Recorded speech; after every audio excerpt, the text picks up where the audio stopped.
Assalamu alaikum, good morning everybody. Welcome to Geo Pakistan with Huma and Abdullah in absentia because he's not here. आपको पता ही है वो छुट्टियों पे है. He'll be back soon though. अच्छा जी, जल्दी से मौसम का बता दें कि मौसम का मुझे एटलीस्ट उस तरह अंदाज़ा होता है कि when I come and sit in the studio and if the studio is too cold तो फिर मतलब ये कि बाहर भी ठंड हो चुकी है और इसलिए स्टूडियो जो है वो फ्रीजिंग हो चुका है. तो अभी मैंने एसी बंद करवाए हैं. नीडलेस टू से कराची का जो विंटर जितना भी आप कहना चाहते हैं वो विंटर हो रहा है एज वी स्पीक. तो लिहाजा इंतज़ार में ना बैठें, इसी को एंजॉय कर लें. इससे ज़्यादा शायद नहीं होना. और वैसे भी आपको पता है कि इस हफ्ते में कोल्ड वेव का एक फोरकास्ट था. तो I think we are going through it as we speak. Enjoy it while it lasts. और कल एक वो मरहला कंप्लीट हुआ जिसका बहुत देर से कोशिश तो हो रही थी, इंतज़ार भी था. कौमी एयरलाइन बिल आखिर बिक गई. PIA is has been sold after all. और जहाज़ अब आरिफ हबीब कंसोर्शियम जो है वो उड़ाएगा. कौमी परचम बरदार एयरलाइन को आरिफ हबीब कंसोर्शियम ने 135 अरब रुपए में ख़रीद लिया है. लकी कंसोर्शियम 134 अरब रुपए की बोली लगाकर दूसरे नंबर पर रहा. हतमी बोली का फ़ैसला ओपन बिडिंग के ज़रिए हुआ और मोहरबंद लिफाफे में की गई पेशकश जो हैं वो खोलने के पहले मरहले में आरिफ हबीब ग्रुप 115 अरब रुपए की पेशकश करके सबसे आगे रहा था. और पहले मरहले में लकी कंसोर्शियम ने 101 अरब 50 करोड़ रुपए की बोली लगाई थी. एयर ब्लू 26 अरब 50 करोड़ रुपए की सबसे कम बोली लगाकर पहले मरहले में ही बाहर हो गई थी. हुकूमत ने PIA की फ़रोग के लिए कम से कम कीमत 100 अरब रुपए मुकर्रर की थी. निजकारी की तकरीब बराह रास्त TV पे नशर की गई थी. For a lot of people it was quite the first time to see कि ये किस तरह होती है bidding, which was quite interesting. एक फिल्मी सा थोड़ा सा माहौल लग रहा था. PIA की निजकारी की ये दूसरी कोशिश थी बाय द वे. अच्छा, साथ साथ हम कुछ आपको ऑब्वियसली दिखा भी रहे हैं कि हाउ इट ऑल वेंट. पिछले साल आपको ये लें जी, ये कंटेंडर्स हैं basically who were bidding for it. अच्छा, पिछले साल आपको याद दिलाना चाहते हैं पहली कोशिश उस वक्त नाकाम हुई थी जब PIA के लिए सिर्फ एक कंपनी ने सिर्फ 10 अरब रुपए की बोली लगाई थी. और of course things have changed this year. सुने आरिफ हबीब साहब ने खरीदने के बाद PIA को क्या कहा, ये देखें. हमारी जो एडवाइजर हैं उनकी जो वैल्यूएशन थी वो 131 बिलियन थी. हम ये एक्सपेक्ट कर रहे थे कि अराउंड 130 बिलियन के करीब जो है ये ट्रांजैक्शन जो है अचीव हो सके. ये कंफर्ट बहुत बड़ा था क्योंकि जितना आप हायर बिड करते हैं उतना ही कंपनी के पास फंड्स जो है वो ज्यादा अवेलेबल हो जाएंगे फॉर डेवलपमेंट. तो वो भी एक बड़ा फैक्टर था कि जिसकी वजह से ये जो है वो वैल्यूएशन हासिल. हम ये इंसिस्ट कर रहे थे 100% खरीदना चाहते हैं. प्राइवेटाइजेशन कमीशन ने बहुत अच्छा स्ट्रक्चर किया और उन्होंने बिड जो है वो 75% की रखी. 25% का उन्होंने ऑप्शन दिया है जिसको कि 90 डेज में एक्सरसाइज करना है और उसकी पेमेंट फिर जो है वो साल सवा साल के अंदर विद 12% पर एनम प्रीमियम पे उम्मीद करते हैं वो हमें ज्वाइन करेंगे. 25% का जो ऑप्शन है ये एफर्ट करेंगे कि हम एयरलाइन को भी जो है उसमें ले आ सकें. इनिशियल कुछ एयरलाइंस से जो है वो बात भी हुई है. आई थिंक ह्यूज पोटेंशियल है. रिलीजियस ट्रैवलिंग है वो तो एक कैप्टिव मार्केट है ना हमारे पास. हज और उमरा जो है नॉन रेजिडेंट पाकिस्तानीज हैं, अब 14 मिलियन से ज्यादा हैं. हम बेस्ट जो है वो ह्यूमन रिसोर्स हमारे होगा. ऑलरेडी जो हमारी टीम है आई थिंक उसमें बहुत सारे कैपेबल लोग हैं. उनका हम फुल यूटिलाइज करेंगे और जहाज लाने के प्लान है तो हमें और लोगों की जो है वो जरूरत होगी. बेस्ट ऑफ बेस्ट जो है एग्जिस्टिंग लोगों में से भी और एडिशनल भी इंशाल्लाह एकोमोडेट कर सकेंगे. एग्जिस्टिंग लोगों को भी पूरा मौका नहीं मिल रहा था. बेहतरीन लोग जो है वो मौजूद हैं और उनको हम पूरे तरीके से सपोर्ट करेंगे वो अपने जोहर दिखा सकें. कुछ अगर पॉलिटिकली एफिलिएटेड लोग हैं तो उनके साथ भी जो है वो बैठा जाएगा और उनको बताएं कि भाई आपकी लॉयल्टी जो है वो सिर्फ और सिर्फ जो है वो कंपनी से होनी चाहिए. एक्चुअली कल if you had watch this show Shahzeb Khanzada के साथ आरिफ हबीब साहब ने बड़ी अच्छी तरह वो vision where he wants to take the airline वो बड़ी अच्छी तरह नज़र आया. What the plans are. Existing जो पूरा स्टाफ है PIA का जिसके बारे में बड़े क्वेश्चन मार्क्स थे उसके हवाले से भी उन्होंने जवाब दिए. The vision is good because हम सारे भी यही चाहते हैं कि PIA कि बड़ी एक चीज़ होता था PIA एयरलाइन, एक बड़ी ग्लोरीफाइड एयरलाइन थी हमारे लिए. We used to be very proud of it. Of course over the past few decades, I would say, not just few years. हमने इसका ग्राफ जो है नीचे जाते हुए देखा है. So it's a good thing that this consortium has come up and they have come up with a plan as well how to go about it. They believe in it. और कोशिश भी यही थी कि PIA को वो ख़रीदे जिनका एक विजन हो, जिनकी एक बिलीफ हो, जो इसको दोबारा से जो है पाकिस्तान की और इनफैक्ट रीजनल एक लीडिंग एयरलाइन जो है, बल्कि हम तो कहेंगे ग्लोबल, व्हाई नॉट. विजन तो बहुत ही ऊपर का होना चाहिए. So they have all it takes.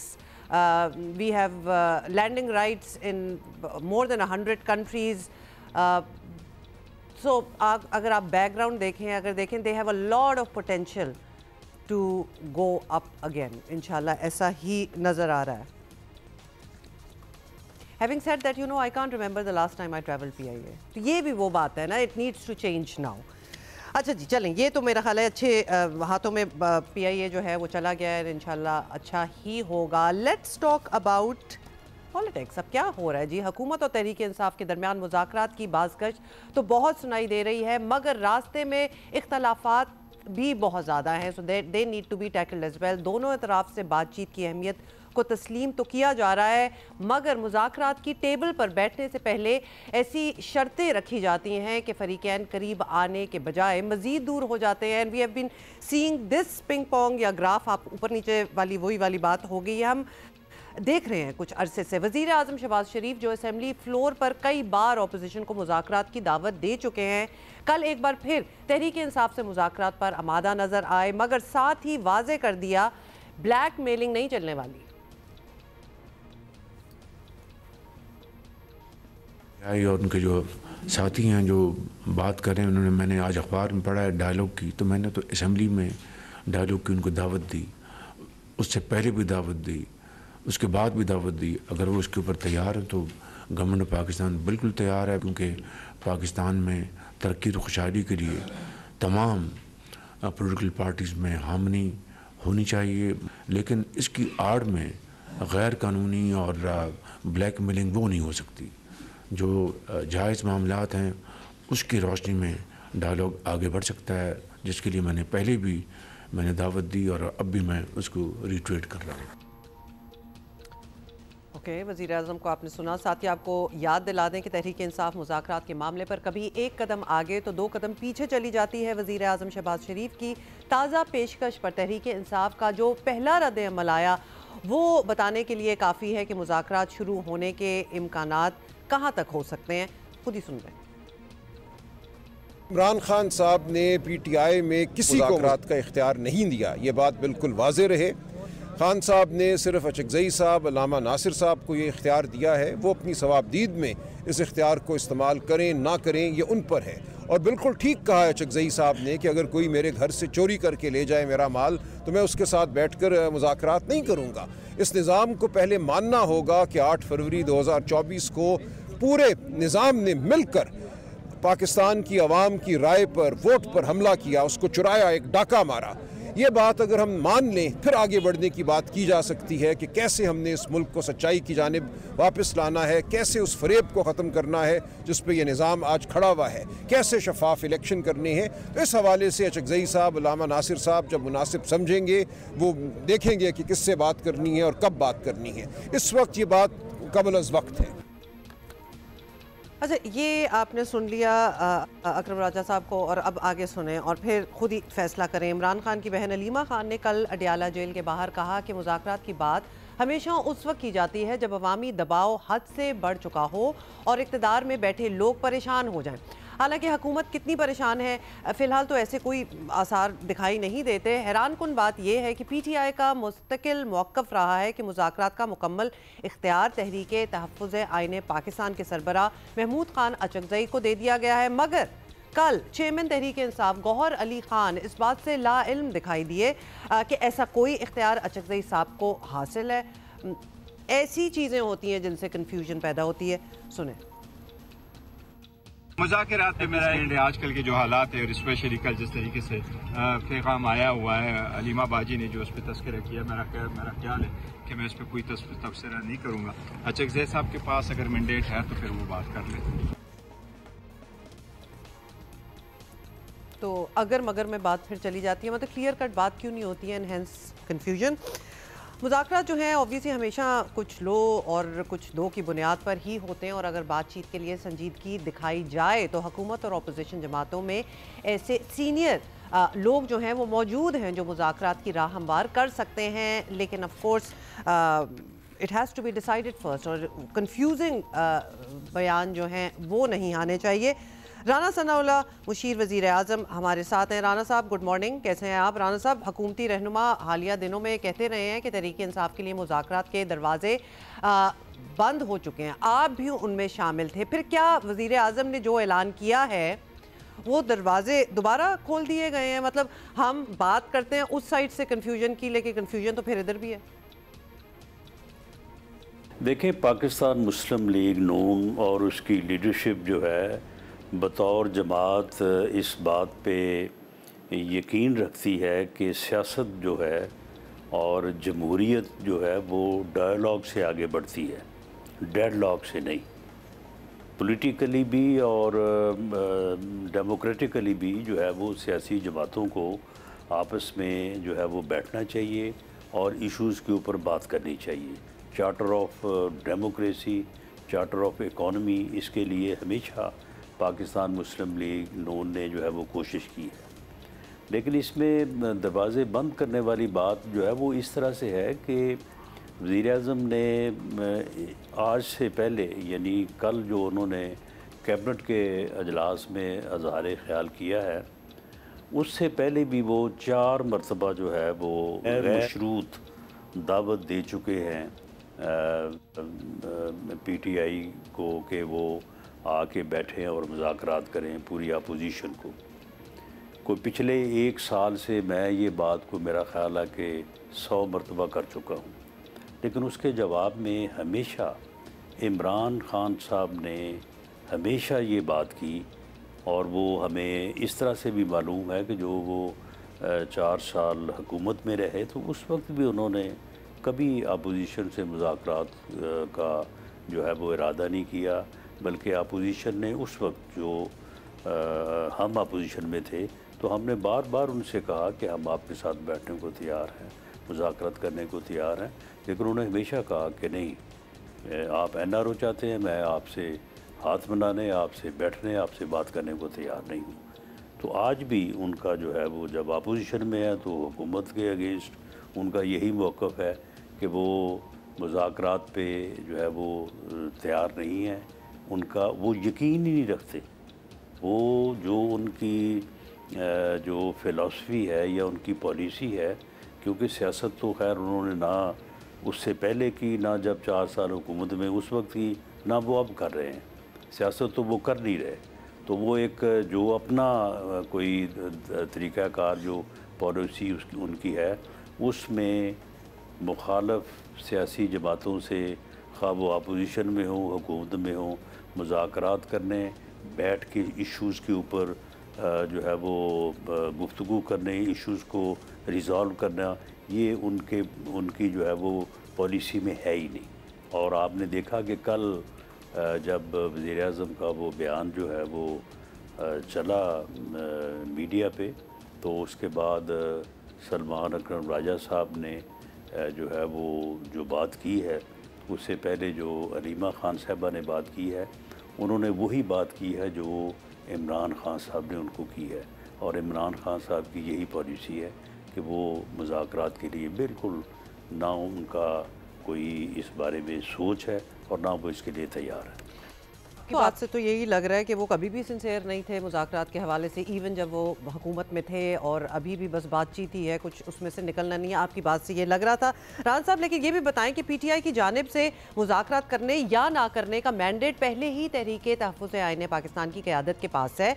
Achakzai साहब जो हैं और दीगर तो मुज़ाकरात के हामी नज़र आते हैं, लेकिन उनका मुतालबा तो नए इलेक्शन से ही शुरू होता है, मतलब पहली कंडीशन ही नया इलेक्शन है। तो अगर फ़र्ज़ कर लें कि बातचीत शुरू होती है, तो क्या आप ये तवक्को रखते हैं कि कोई दूसरा फरीक इस मुतालबे पर लचक दिखाएगा? बिकॉज ये तो इनकी पहली डिमांड है। देखें, ये बिल्कुल गलत है। कोई किसी के पास जो है वो इख्तियार नहीं है। इख्तियार सारे जो है वो इमरान खान साहब ने अपने पास रखे हुए हैं, उनकी जमात में ना किसी के पास कोई इख्तियार है, ना उन्होंने किसी और को दिया है। और उनका यही फ़ैसला है या उनकी जो पॉलिसी है कि वो कत्तन मुज़ाकरात के ऊपर यकीन नहीं रखते, वो तसादम के ऊपर यकीन रखते हैं, वो फितना, फसाद, अनारकी और अफरा तफरी पे यकीन रखते हैं। इस वक्त भी वो इसी बात के ऊपर जो है वो अपनी पार्टी को मैसेज भेज रहे हैं। और उन्होंने इससे पहले भी 25 मई 2022 किया, इस्लामाबाद पे हमला किया, फिर उन्होंने 9 मई किया, उसके बाद फिर उन्होंने 26 नवंबर 2024 किया। और इस साल भी उनका यही इरादा था। अगर ये उनकी मुलाकातें कंट्रोल न की जाती और उनकी मैसेजिंग और उनका जो है वो जो लिंक था वो उसे ब्रेक ना किया जाता, तो इस साल 26 नवंबर को भी वो पिछले साल के 26 नवंबर की याद में जो है हंगामा आई और जो है वो इस्लामाबाद पे चढ़ाई करना चाहते थे। KPK के चीफ मिनिस्टर की तब्दीली जो है उसमें एक बुनियादी वजह जो है वो ये थी। तो उनका जो है वो इरादा या उनकी प्लानिंग जो है वो तसादम की है और मुल्क में अफरा तफरी फैलाने की है, मुल्क में जो है वो अनारकी फैलाने की है। तो उसको जो है वो कानून के आनी हाथों से जो है वो रोका जाएगा। और जब भी उन्होंने कोई इस किस्म की जो है वो मूव की दोबारा, तो कानून जो है वो अपना रास्ता लेगा। अच्छा राना साहब, आपने खुद ही कह दिया मुलाकातें जो है वो कंट्रोल की गई, लेकिन वो that is clearly not working out either. अब तहरीक इंसाफ को मुज़ाकरात की टेबल पर लाना है तो उनकी शराइत आपको पता ही है और उनकी शराइत में तब्दीली करानी है, तो उसके लिए इमरान खान से ग्रीन सिग्नल लेने के लिए किसी की मुलाकात तो करानी पड़ेगी, वरना ये बात आगे जाएगी नहीं। तो हुकूमत इतनी सी लचक दिखाए तो कई मसले हल नहीं हो जाए, मतलब मुलाकातें ही करा दें, क्या होगा? नहीं, इससे जो है वो कोई फ़र्क नहीं पड़ेगा। ये सिर्फ महज जो है वो उनकी जो है वो अपना एक बात है कि जी हमें ये करवा दें, हमें वो करवा दें। जब वज़ीर-ए-आज़म ने उनको इतनी बार कहा है कि आएँ बैठें, गुफ्तगू करें, तो ये बातें वहाँ भी हो सकती हैं ना कि जी हमें पहले ये कर दें, उसके बाद ये कर दें, या फिर हम इस तरह से आगे बढ़ेंगे। ये सारी चीज़ें जो हैं जब आप बैठते हैं, जब सियासतदान बैठते हैं, तो वो चीज़ें जो है वो रिज़ॉल्व होती हैं। तो इसलिए उनका जो है वो कभी किसी बहाने से, कभी किसी बहाने से जो है वो बात को जो है वो इधर उधर करना जो है, ये उनकी एक तयशुदा पॉलिसी है। वो किसी सूरत में भी मुज़ाकरा नहीं चाहते, वो अफरा तफरी चाहते हैं। और उसके लिए जो जिसका नाम उन्होंने अब स्ट्रीट मूवमेंट रखा है कि जी स्ट्रीट मूवमेंट हम शुरू करने जा रहे हैं। और शायद अब उन्होंने ऐलान किया है 8 फरवरी को कि वो पहिया जाम जो है वो हड़ताल करेंगे। तो वो उसी तरफ उनका रुझान है। और ये बाकी सारी बातें जो है वो जब मीडिया पे प्रेशर आता है, लोग पूछते हैं कि जी आपको मुज़ाकरात की इतनी दफ़ा दावत मिली है, तो आप क्यों नहीं बैठते मुज़ाकरात के लिए? तो उसके लिए फिर कोई इस किस्म के वो बहाने साजी जो है वो करते हैं। उनका कत्तन मुज़ाकरात का नहीं, बल्कि उनका तसादम का और अफरा तफरी और अमन मान की सूरत हाल को ख़राब करने का इरादा है। तो यानी आपकी बातों से तो ये लग रहा है राना साहब, आपको लग रहा है ये मुज़ाकरात वाला बिल्कुल ब्लफ है, मतलब बेसिकली इसमें से कुछ नहीं निकलना। अब इस पूरे मामले में मुस्लिम लीग नून के अंदर से भी आवाज़ें हैं ख्वाजा साद रफ़ीक जैसे लोगों की कि अब मियाँ नवाज़ शरीफ मैदान में आएँ और सियासी क़ुव्वतों को इंगेज करें। अब मियाँ साहब को बज़ाहिर तो ऐसे किसी काम में पड़ने की ज़रूरत नहीं है, लेकिन मुल्की सियासत के बड़े हैं वो, और बड़े होते हुए कुछ जिम्मेदारी तो उनकी बनती है। तो क्या लगता है आपको कि कुछ वो फ़ैसला करेंगे? जी बिल्कुल, मियाँ नवाज़ शरीफ साहब जो हैं वो इस वक्त पाकिस्तान के सियासतदानों में सीनियर तरीन जो है वो सियासतदान है। उनका बड़ा एक्सपीरियंस है, बहुत अरसा वो जो है वो अपोजिशन में, हुकूमत में, कोई तकरीबन 40 साल से ज़ायद अरसे का उनका एक्सपीरियंस है। तो यकीनन उनका किरदार बनता है और उन्हें जो है वो किरदार अदा करना बिल्कुल वो हमेशा अपना किरदार उन्होंने निभाया है। लेकिन इसमें मामला ये है कि सियासी जमातों को अंगेज उसी वक्त किया जा सकता है जब सियासी जमातें जो है वो टेबल पे बैठने पे आमादा हों। कोई आप टेबल पे बैठेगा, कोई आपसे बात करेगा तो उसको आप अंगेज करेंगे। हम 4 साल जब ये हुकूमत में थे, हम उस वक्त भी कोशिश करते रहे, लेकिन ये नहीं बैठे। अब भी हमने आपके सामने है, कोशिश की है, वो नहीं बैठे।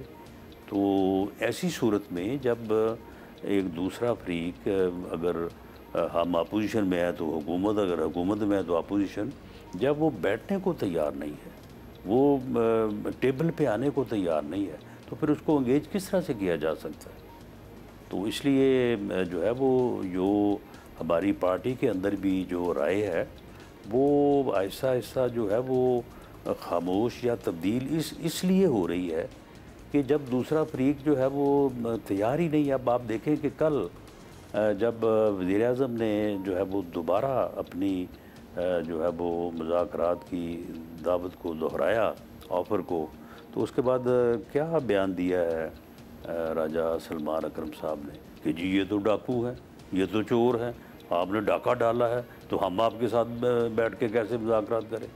तो भाई ठीक है, फिर अगर हमने डाका डाला है और आप जो है वो बहुत जो है वो यानी मासूम है और मुद्दई हैं, आपने कभी डाका नहीं डाला था और आपको 2018 के इलेक्शन में जो है वो कोई RTS नहीं बैठा था और आप उस वक्त बड़े जो है वो यानी मेरिट पे जीत के आए थे, तो फिर ठीक है। फिर अगर आपने उस वक्त भी जो है वो दूसरों को आपने जो है वो डाकू और इन घटिया किस्म के जो है वो अल्फाज से पुकारा और घटिया किस्म का प्रोपेगेंडा किया, अब भी आप उसी बात पे अगर तुले हुए हैं तो फिर ठीक है। फिर आप आएँ, आप अपनी पॉलिसी के ऊपर जो है वो आप इंतशार, अफरा तफरी और अनारकी फैलाने के लिए जो है वो अपना रोल अदा करें, तो इंशाअल्लाह ताला आपको फिर जो है वो बिल्कुल रोका जाएगा और कतन पाकिस्तान में आपको इस बात की इजाज़त नहीं दी जाएगी कि आप पाकिस्तान की तरक्की का और आगे बढ़ने का सफ़र जो है वो इस किस्म की जो है वो अफरा तफरी से और अनारकी से रोकने की कोशिश करें। ना आपको कोशिश करने दी जाएगी और अगर आप करेंगे तो उसमें आप कामयाब नहीं होंगे। गॉट इट राना साहब, thank you for being with us this morning. तो मुज़ाकरात तो होंगे नहीं होंगे कुछ ऐसा लग नहीं रहा, लेकिन स्ट्रीट एजिटेशन का जो PTI ने कहा है उसके लिए तैयारी हमारी पूरी है कि हम उसको रोकेंगे। वेल लेट्स सी कि क्या होता है। आपको पता है कि एनीथिंग कैन हैपन। लेके चलते हैं आपको एक बहुत ही खूबसूरत जगह पे, और अस्तोर में हर साल ना जहाँ कोई बर्फ़ पड़ रही होती है और ये मौसम आता है, ये महीने आते हैं, तो हम एक जगह पकड़ लेते हैं जियो पाकिस्तान में, बिकॉज हमें इतनी विजुअली खूबसूरत लग रही होती है that we want to keep going back to it. लेकिन अस्तोर में गुज़िश्ता 3 रोज़ से आपको बता दें कि जारी सीज़न की पहली बर्फ़बारी का सिलसिला जो है वो थम गया है, लेकिन उसके बाद निज़ाम ज़िंदगी जो है वो थोड़ी सी ऑब्वियसली बड़ी मुतासर हुई है, मुश्किल हो गई है। रोड जो हैं वो बड़ी ब्लॉक्ड हैं और स्नो को वहाँ से बर्फ़ को हटाने का एक सिलसिला जो है वो पाक फ़ौज की हैवी मशीनरी जो है वो कर रही है कोशिशें, वहाँ से बर्फ़ साफ़ करने में मसरूफ़ है। और क्या क्या वहाँ हो रहा है, लुक एट दीज विजुअल्स, मतलब कितनी बर्फ़ साफ़ हो जाएगी, बर्फ़ ही बर्फ़ है हर जगह। हमें बता रहे हैं रफ़ीउल्लाह खान आफरीदी फ्राम अस्तोर। बिल्कुल, ज़िला अस्तोर में गुज़िश्ता 3 रोज़ से जारी बर्फ़बारी का सिलसिला थम चुका है। यहाँ पे जो मामलात ज़िंदगी है वो बहाल होना शुरू हो गई है।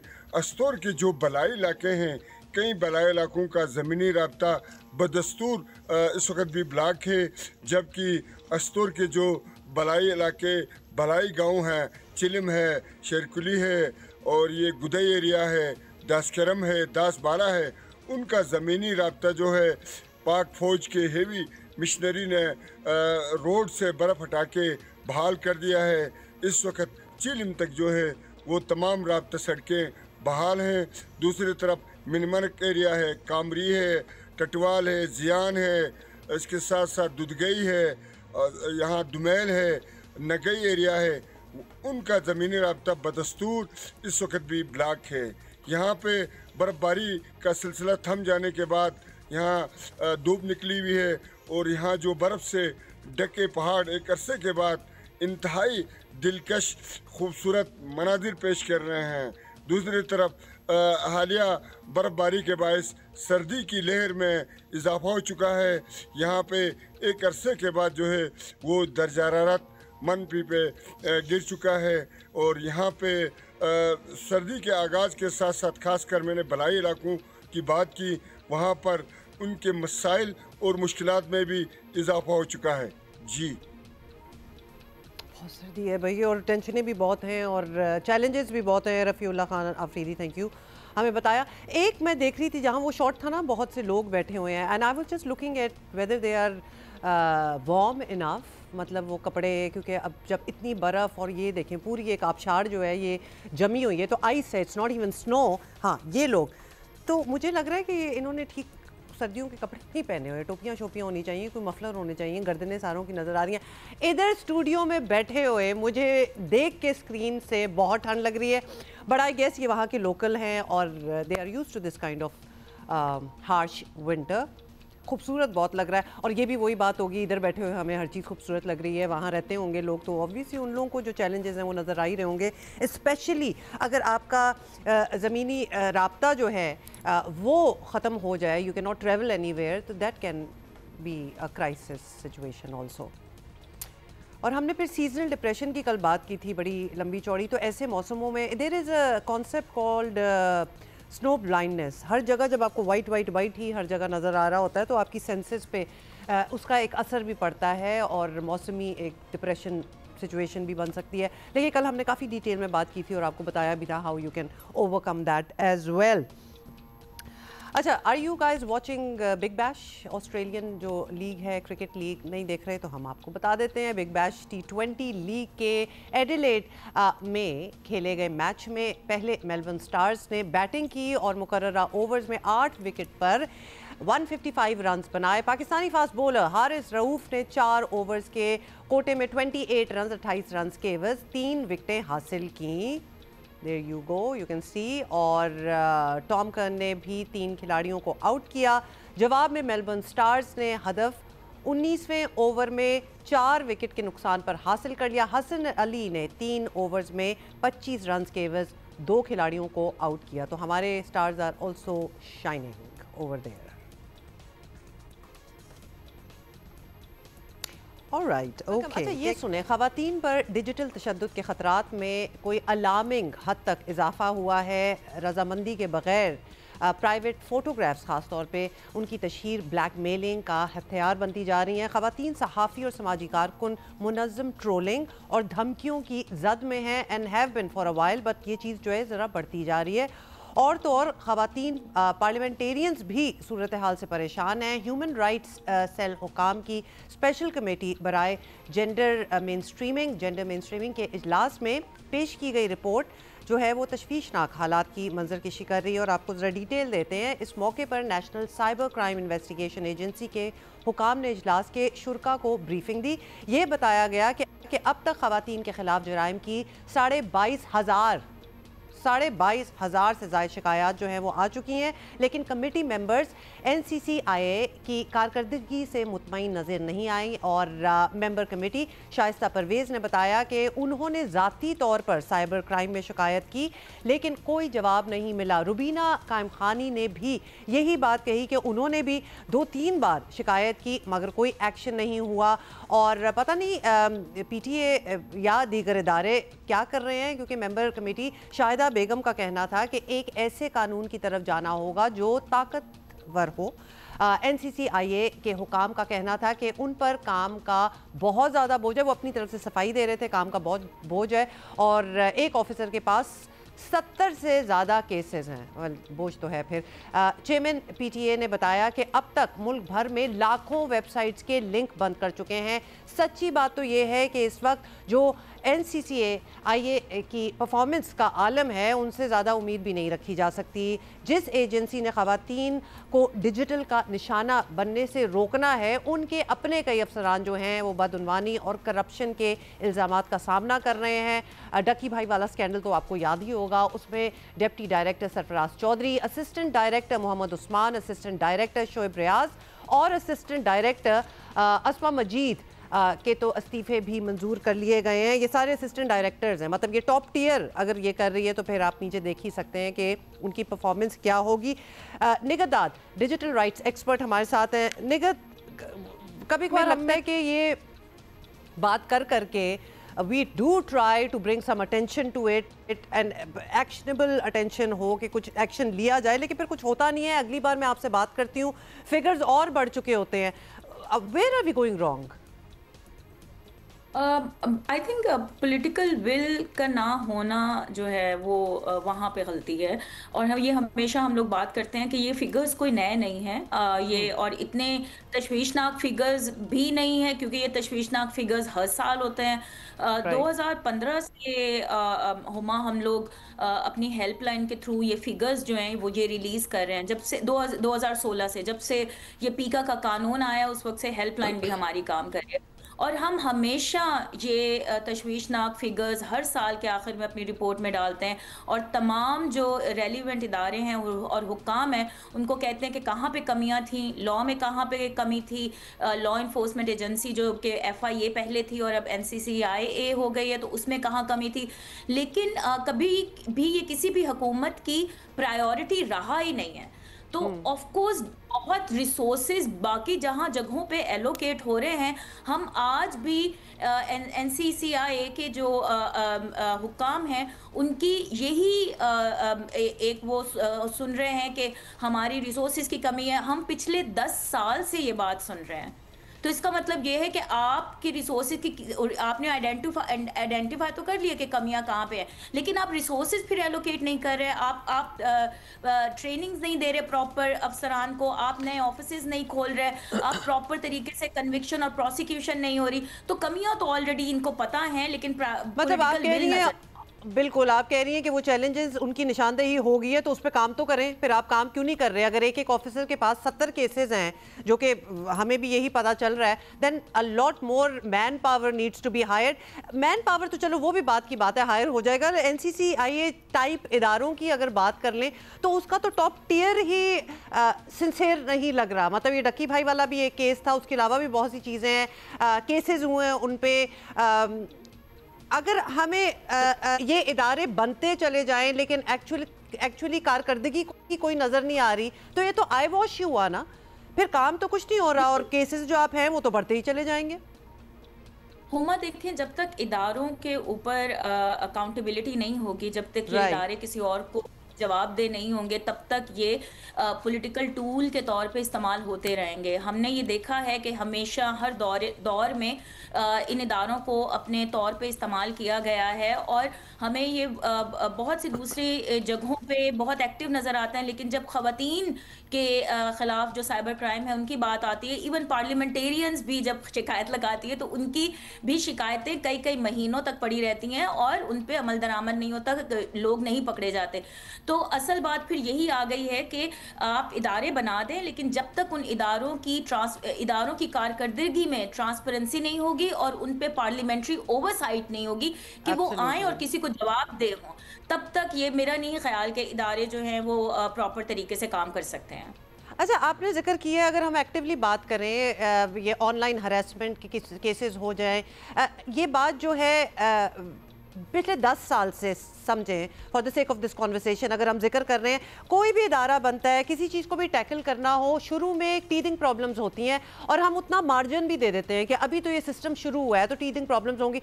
बट इतने साल गुजरने के बाद भी अगर वो टीदिंग प्रॉब्लम्स वो एक्चुअल चैलेंजेस बन चुके हों और कोई उनको एड्रेस ना कर रहा हो, then something more needs to be done. Do you think ये टाइम आ गया है कि मतलब अब हम उससे तो निकल गए हैं, ये इश्यूज भी हैं, ये चैलेंजेस भी हैं, ख़वातीन सफ़र भी कर रही हैं, ये बॉडीज़ बनी भी हुई हैं उनकी मदद के लिए, लेकिन कुछ हो नहीं रहा? बिल्कुल नहीं, हम उससे बहुत आगे निकल चुके हैं। अब ये वो इन बुनियादी चैलेंजेस की तो बात ही नहीं है। अब तो हम बहुत सोफिस्टिकेटेड क्राइम्स हैं ख़वातीन के ख़िलाफ़, हम उनकी बात करें जो AI जनरेटेड हैं, और वो कोई इक्का दुक्का अब क्राइम नहीं है हुमा। अब उनकी तादाद, वो ये लातादाद क्राइम्स हैं जिनको रोकना भी एक बहुत मुश्किल और कॉम्प्लेक्स काम है। लेकिन बाकी भी बहुत से ममालिक हैं, ऑस्ट्रेलिया का आप ई सेफ्टी कमीशन देख लें, आप UK का ऑफकॉम देख लें, इन सब ने हमारे साथ ही काम शुरू किया था, लेकिन अब ये इतने हद तक पुख्ता हो गए हैं अपने कवानीन में और उन कवानीन की इन्फोर्समेंट में। लेकिन आप हमें देखें तो हम अभी भी वही बात कर रहे हैं कि हमारे पास रिसोर्सेज नहीं है। तो नेशनल फ्रेमवर्क भी ह्यूमन राइट्स मिनिस्ट्री बना रही है, लेकिन हुमा वही बात है कि आप फ्रेमवर्क्स तो बना लें, लेकिन अगर फ्रेमवर्क इतना एम्बिशियस हो और फिर पॉलिटिकल विल की कमी हो तो फिर उन फ्रेमवर्क्स का भी कोई फायदा नहीं है। एक्चुअली आप उन लोगों से बात करें जो कि इस पे काम करें और काफ़ी अरसे से काम करें कि कौन से ऐसे स्ट्रक्चरल मसाइल हैं जिनको हम जो है वो एड्रेस करें और फिर इनको हम प्रॉपर तरीके से इस मसले का हल निकाल सकें। क्योंकि ये सिर्फ हमारी लॉ इन्फोर्समेंट का मसला नहीं, ये प्लेटफॉर्म्स का भी मसला है, ये PTA का भी मसला है। और फिर दूसरा ये कि जो आपके अफराद बैठे हुए जो ख़वातीन की कंप्लेंट सुनते हैं वो कितने ट्रेन हैं उनको सुनने के लिए, वो कितना सर्वाइवर सेंट्रिक है। तो ये तमाम चीज़ें हैं जिन पे मुझे लगता है सब स्टेक होल्डर्स को मिलकर बात करनी चाहिए और अब बहुत अर्जेंट करनी चाहिए। निगत, AI जनरेटेड क्राइम्स का जो आपने जिक्र किया है वो तो that is a serious thing. मतलब वो अब हर साल, पहले तो बस ट्रोलिंग होती थी, छोटी मोटी चीज़ें और होती थी, इसमें भी जिद्दत होती जा रही है, इसमें भी नई चीज़ें आ रही हैं जो कि हरास करने के टूल्स आप समझें। तो yes, it is very challenging. ये बताएं कि जब हमारे ये इदारे बनते हैं, और आपने इतने ऑस्ट्रेलिया का जिक्र किया, UK का जिक्र किया, उनके इदारे कितने अब पुख्ता स्ट्रॉन्ग हो चुके हैं, वेल ऑयल्ड हो चुके हैं, क्या हम उनसे राब्ते में नहीं है जब हम ऐसी चीज़ें सेटअप करते हैं? And you perhaps निगत can give us an insight. तो हम स्टडी नहीं करते, थोड़ा सा रिसर्च, थोड़ी सी असिस्टेंस कि how the world is tackling this, तो हम भी उसी डगर पे चलें? मुझे लगता है बाकी स्टेक होल्डर्स करते हैं, जैसे सिविल सोसाइटी हो गई या आपके एकेडेमिया हो गई, लेकिन मुझे ये लगता है और माजरत के साथ कि हमारे जो लॉ इन्फोर्समेंट है और हमारी जो पार्लियामेंट है, जो पॉलिसी मेकर्स हैं, वो इसमें बहुत हद तक पीछे हैं बाखबर होने में। लॉ इन्फोर्समेंट की कुछ कोलैबोरेशन कुछ इदारों में है, लेकिन आप अगर ट्रेनिंग्स के लिए अफसरान को बाहर भेजते हैं या बाहर से ट्रेनर्स आते हैं आपको ट्रेन करने के लिए, तो वो कितना आपके इंस्टीट्यूशनल लेवल पे चेंजेस लाता है। मेरा नहीं ख्याल, मैंने बहुत ट्रेनिंग्स देखी हैं कि इंस्टीट्यूशनल लेवल पे हमने NCCIA में चेंज आते हुए देखा है। मेरा इतने सालों के बाद यही वो है कि आप इतने ज़्यादा जब क्राइम आ चुका है तो आप किस तरीके से कोलैबोरेट करें। अब US स्टेट डिपार्टमेंट की भी बहुत सी ट्रेनिंग्स इस तरह की आती है, तो मुझे नहीं लगता कि लॉ इन्फोर्समेंट उस तरीके से कोलैबोरेट कर पाती है या पार्टनर कर पाती है। और पाकिस्तानी लॉ इन्फोर्समेंट इस वक्त बहुत पीछे है, खासतौर पे ये डीप फेक और AI जनरेटेड जो कंटेंट अब आ रहा है। अच्छा निगत, हमारे यहाँ कोई ऐसा भी है, जल्दी से ये बता दें, ये AI ख़ास तौर पे मतलब जो नई चीज़ें हैं इनको काउंटर करने के लिए क्या हमारे पास उस लेवल के क्वालिफाइड ऑफिसर्स या टीम बैठी हुई है ऐसी जगहों पे? मुझे तो नहीं लगता हुमा। एक तो अभी NCCIA का मुझे लगता है कि वो प्रॉपर दुरुस्त भी हो रहा है किबला, तो अभी टीम्स क्या कर रही हैं, लेकिन ये कि बहुत से यंग टैलेंटेड लोग भी हैं जिन पे अगर फोकस किया जाए और जिनको प्रॉपर ट्रेनिंग दी जाए, और जैसे जैसे टेक्नोलॉजी तरक्की करती जा रही है वैसे वैसे हमारी अवेयरनेस और जो कैपेसिटी है वो भी बढ़ती जाए, तो मुझे लगता है हम तभी इसका मुकाबला कर सकते हैं, वरना तो हम कैचअप ही खेलते रहेंगे। Thank you, Nigat. Thank you very much. We just wanted a bit of a roundup where we stand regarding this, and a lot needs to be done. मतलब वही वाली बात होगी, और निगत भी सही कह रही थी कि एक तो हमें फोकस, सिंसेरिटी चाहिए, और उसके बाद we need a bit of help as well, assistance from those nations, those countries who have tackled this problem, who have done it, overcome it rather. हमें उनसे सीखना पड़ेगा। So हमें we need to give that call out for help as well, because ये बात जो है ये और भी चैलेंजिंग होती जा रही है, मुश्किल होती जा रही है, और ख़वातीन के ऑनलाइन हरासमेंट, ऑनलाइन क्राइम्स हैं, बल्कि ये सिर्फ छोटी मोटी हरासमेंट भी नहीं है, तो उसके केसेस बहुत ज़्यादा बढ़ रहे हैं। ऑलराइट, इससे पहले राना सनाउल्लाह हमारे साथ थे on the show, and we were talking about कि वो मुज़ाकरा जो PTI और हुकूमत के बीच में होने चाहिए, इंतज़ार में ही हैं, बातचीत भी इसके बारे में होती रहती है, वो होंगे कि नहीं होंगे। Let's take another perspective. Irshad Bhatti साहब ने हमें ज्वाइन किया है, सीनियर तजियाकार हैं भट्टी साहब। वज़ीर आज़म ने एक बार फिर तहरीक इंसाफ को मुज़ाकरात की पेशकश कर दी है, तो क्या इसे एक संजीदा ऑफ़र समझना चाहिए? तहरीक इंसाफ को मौके से फ़ायदा उठाना चाहिए, या फिर now this they are not looking for this? मैं नहीं समझता कि ये कोई संजीदा ऑफ़र है, कोई संजीदा ऑफ़र नहीं है। एक तरफ आप इमरान खान पर गद्दारी का मुकदमा बनाने की बात कर रहे हैं, पीटीआई पर पाबंदी लगाने की बात कर रहे हैं, खैबर पख्तूनख्वा में गवर्नर राज लगाने की बात कर रहे हैं, पीटीआई को दीवार से लगाया हुआ है, उनके पास सियासी स्पेस नहीं है, और दूसरी तरफ आप मुज़ाकरात खेलना चाह रहे हैं। मुज़ाकरात के लिए माहौल बनाएं, और माहौल किसने बनाना है? हुकूमत ने। और फिर मुज़ाकरात किस पर?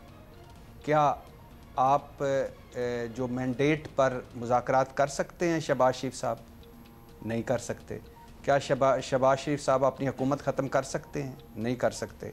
क्या शहबाज शरीफ साहब जो जाली मुकदमे हैं, जाली पर्चे हैं या जाली सज़ाएँ हैं, उनको रुकवा सकते हैं? नहीं रुकवा सकते। और फिर क्या पीटीआई को सियासी जमात मान कर उनके जेन्युइन मसाइल हल कर सकते हैं? नहीं कर सकते।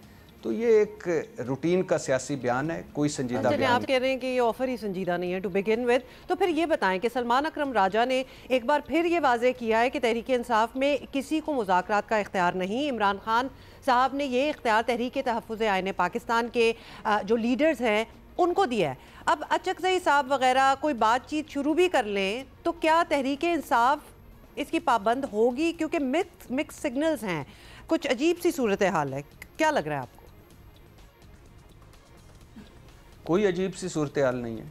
और अगर शहबाज शरीफ साहब वाकई समझते हैं कि वो बड़े संजीदा हैं मुज़ाकरात में, अगर वो वाकई बातचीत करना चाहते हैं, तो इमरान खान साहब ने अचकज़ई साहब को, महमूद खान अचकज़ई को इख्तियार दिया है। और महमूद खान अचकज़ई 2-4 दिन पहले कह चुके हैं कि इमरान खान का मैं ज़िम्मा उठाता हूँ, मुज़ाकरात करें। मौलाना फजल रहमान आ गए हैं, नवाज शरीफ साहब आ गए हैं, और मुज़ाकरात करें। तो शहबाज शरीफ साहब अचकज़ई साहब को बुलाएं और उनसे बातचीत करें। और अचकज़ई साहब ने शर्त क्या रखी है? इमरान खान से मुलाकात। तो अगर हुकूमत संजीदा है तो जाए, इमरान खान और अचकज़ई साहब की मुलाकात करवा दे। लेकिन मुझे नहीं लगता कि ऐसी हुकूमत करेगी, क्योंकि हुकूमत तो बेनिफिशरी है। जो कुछ इस वक्त लड़ाई है या जो कुछ इस वक्त हो रहा है, हुकूमत क्यों चाहेगी कि मुज़ाकरात करे, बातचीत करे और फिर ये मामला हल हो? हाँ, लेकिन फिर बात तो वही होगी ना कि हुकूमत भी वो टाइम क्यों वेस्ट करे जब उनको ये नहीं पता कि जिससे वो बात कर रहे हैं वो एंड में खान साहब उसको ऑन करेंगे कि नहीं करेंगे। तो ये कन्फ्यूजन स्टेज, बिकॉज स्टेटमेंट्स जो हैं वो बहुत डिफरिंग आ रही हैं हर साइड से। भट्टी साहब, लेट्स सपोज अगर मुज़ाकरात नहीं होने और तहरीक इंसाफ ने अपने कायद के ऑर्डर्स के मुताबिक एहतजाज ही करना है, जो कि ऑर्डर्स आ गए हैं बल्कि, तो ये सिनारियो भी देख लेते हैं। क्या तहरीक इंसाफ की ये पोजीशन है इस वक्त कि वो कोई मौसर हुकूमत मुखालिफ तहरीक चला सके? मतलब ये वाला ऑप्शन उन्हें सोचना भी चाहिए या फिर दे आर स्ट्रॉन्ग इनफ? देखिए, अगर कोई ये समझता है कि सड़क पर आकर हुकूमत को गिरा लेगा, रिजीम चेंज कर लेगा, तो ये गलत फहमी है। लेकिन अगर कोई ये समझता है कि इमरान खान को जेल में रख कर, गद्दारी का मुकदमा चलाकर, पीटीआई पर पाबंदी लगाकर, खैबर पख्तूनख्वा में गवर्नर राज लगाकर सारे मसाइल हल हो जाएंगे और पीटीआई ख़त्म हो जाएगी, तो ये भी गलत फहमी है। होने मुज़ाकरात ही हैं, होनी बातचीत ही है। लेकिन इस वक्त ना माहौल है, ना हुकूमत संजीदा है, और ना पीटीआई की तरफ कोई संजीदगी से देखना चाह रहा है। तो पीटीआई भी जितनी जो की है वो रेजिस्टेंस उसकी जारी है, गो के उसकी भी इतनी रेजिस्टेंस नहीं है। लेकिन बदकिस्मती ये है कि पीटीआई जहाँ लड़ाइयाँ लड़ रही है उसे वहाँ लड़ाइयाँ नहीं लड़नी चाहिए, और हुकूमत जिस इखलाकी बुनियाद पर बैठी हुई है वो इखलाकी बुनियाद घर घर, गली गली, मोहल्ले मोहल्ले और बच्चे बच्चे को मालूम है। वारिद भट्टी साहब, thank you for being with us. तो हम जो ईयर एंड कर रहे हैं ना, हम कितने पर्सपेक्टिव्स ले चुके हैं इसी टॉपिक पे। हर किसी का अपना मौक़िफ़ भी है, लेकिन एक्चुअली क्या होगा we'll have to wait and see. अच्छा, एक ट्रिब्यूट हो जाए before the end of the hour, और आज हम याद कर रहे हैं लेजेंड, हर दिल अजीज़ और वर्सटाइल फ़नकार मोइन अख्तर साहब को। जब इनको हम डिस्क्राइब करने लगते हैं तो we are short on words, because ये फ़नकार, मतलब आज इनका बाय द वे यौम पैदाइश है, और इन्होंने स्टार्ट तो टीवी से लिया but he was all over. मतलब स्टेज ड्रामे, इनकी कॉमेडी, खूबसूरत आवाज़, गा भी अच्छा लेते थे, एक्टिंग में तो कमाल। बल्कि let's start with that, why not. थोड़ा सा एक क्लिप दिखाते हैं आपको। अब काम देखें, उस वक्त तो ऑब्वियसली जिन्होंने देखा उन्होंने एंजॉय किया और इनके टैलेंट का हर किसी को अंदाज़ा था, लेकिन अब देखने से लगता है he was really ahead of his time. मतलब बहैसियत अदाकार, मुसन्निफ, मेज़बान, हदायतकार, what has he not done. और गुलकार, let's not forget that, because आवाज़ भी इनकी बड़ी ज़बरदस्त। राहत फ़तेह साहब भी अरे वाह कहते रह गए, बिकॉज हु वुड थिंक जुगलबंदी में भी मतलब इनका कमाल, और राहत फ़तेह के साथ ये करना, he was that good and so confident. ज़बरदस्त इनका काम था, बड़ा इनको मिस किया जाता है। अच्छा, ईद ट्रेन याद है किसी को ड्रामा? अच्छा, ये एक चीज़ जब ख़त्म हो जाए ना, जैसे ऑर्गेनाइज क्राइम वगैरह इस किस्म की बात कर रहे हैं हम, और बड़ी मेहनत करके ख़त्म हो और दोबारा से वो चीज़ें जो हैं वो शुरू हो जाएं, तो फिर कंसर्निंग बात हो जाती है and how to tackle it. अब कराची ने माजी में तो आपको पता ही है भत्ताखोरी, टारगेट किलिंग और मुनज़्ज़म जराइम के स्याह तरीन दौर जो है वो देखे हैं, और चंद साल कदरे सुकून से गुजरे। पिछले आई थिंक 10-15 साल आई वुड से कि ज़रा बेहतर सीन हो गया था, but now it's changing again.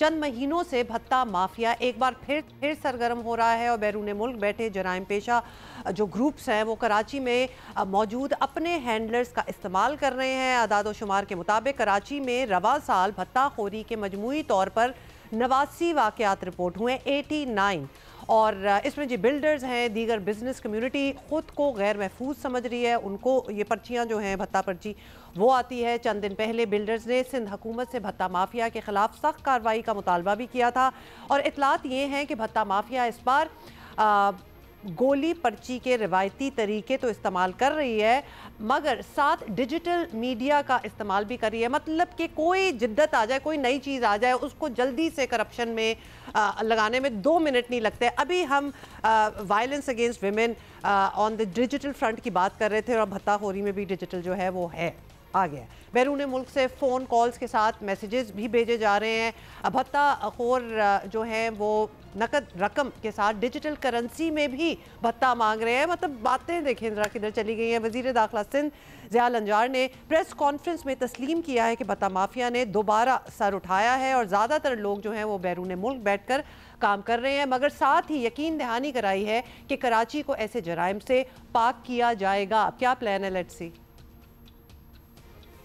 यहाँ पर 5 ग्रुप हैं, जिनमें वसीउल्लाह लाखो जो कि हमारे नेबरिंग कंट्री में क़याम पजीर है, वहाँ से ऑपरेट कर रहा है, या जमील छांगा है, बहादुर है, PMT, गुलशेर जागीरानी, अजीम, ये 5 जो हैं ये काम कर रहे हैं। पुलिस ने इन पर कार्रवाई की है, जो यहाँ पर हमारे कराची में जहाँ पर भी ये मौजूद हैं, जिसमें आपको पता है कि अभी रिसेंट पास में कोई एक जो प्रोमिनेंट फिगर है उसके घर पे छापा लगा, तो वहाँ से भी लोग निकले थे। वहाँ पर हमें कामयाबी हुई, वो भी इसी ग्रुपों के साथ, एक्स्ट्रास्टर्स के साथ मिली हुई थी, और हमने उनको लोगों को अरेस्ट भी किया है, वहाँ से वेपन्स भी निकले हैं। वसीउल्लाह लाखों के 8 लोग अरेस्ट हुए हैं, और मैंने अपने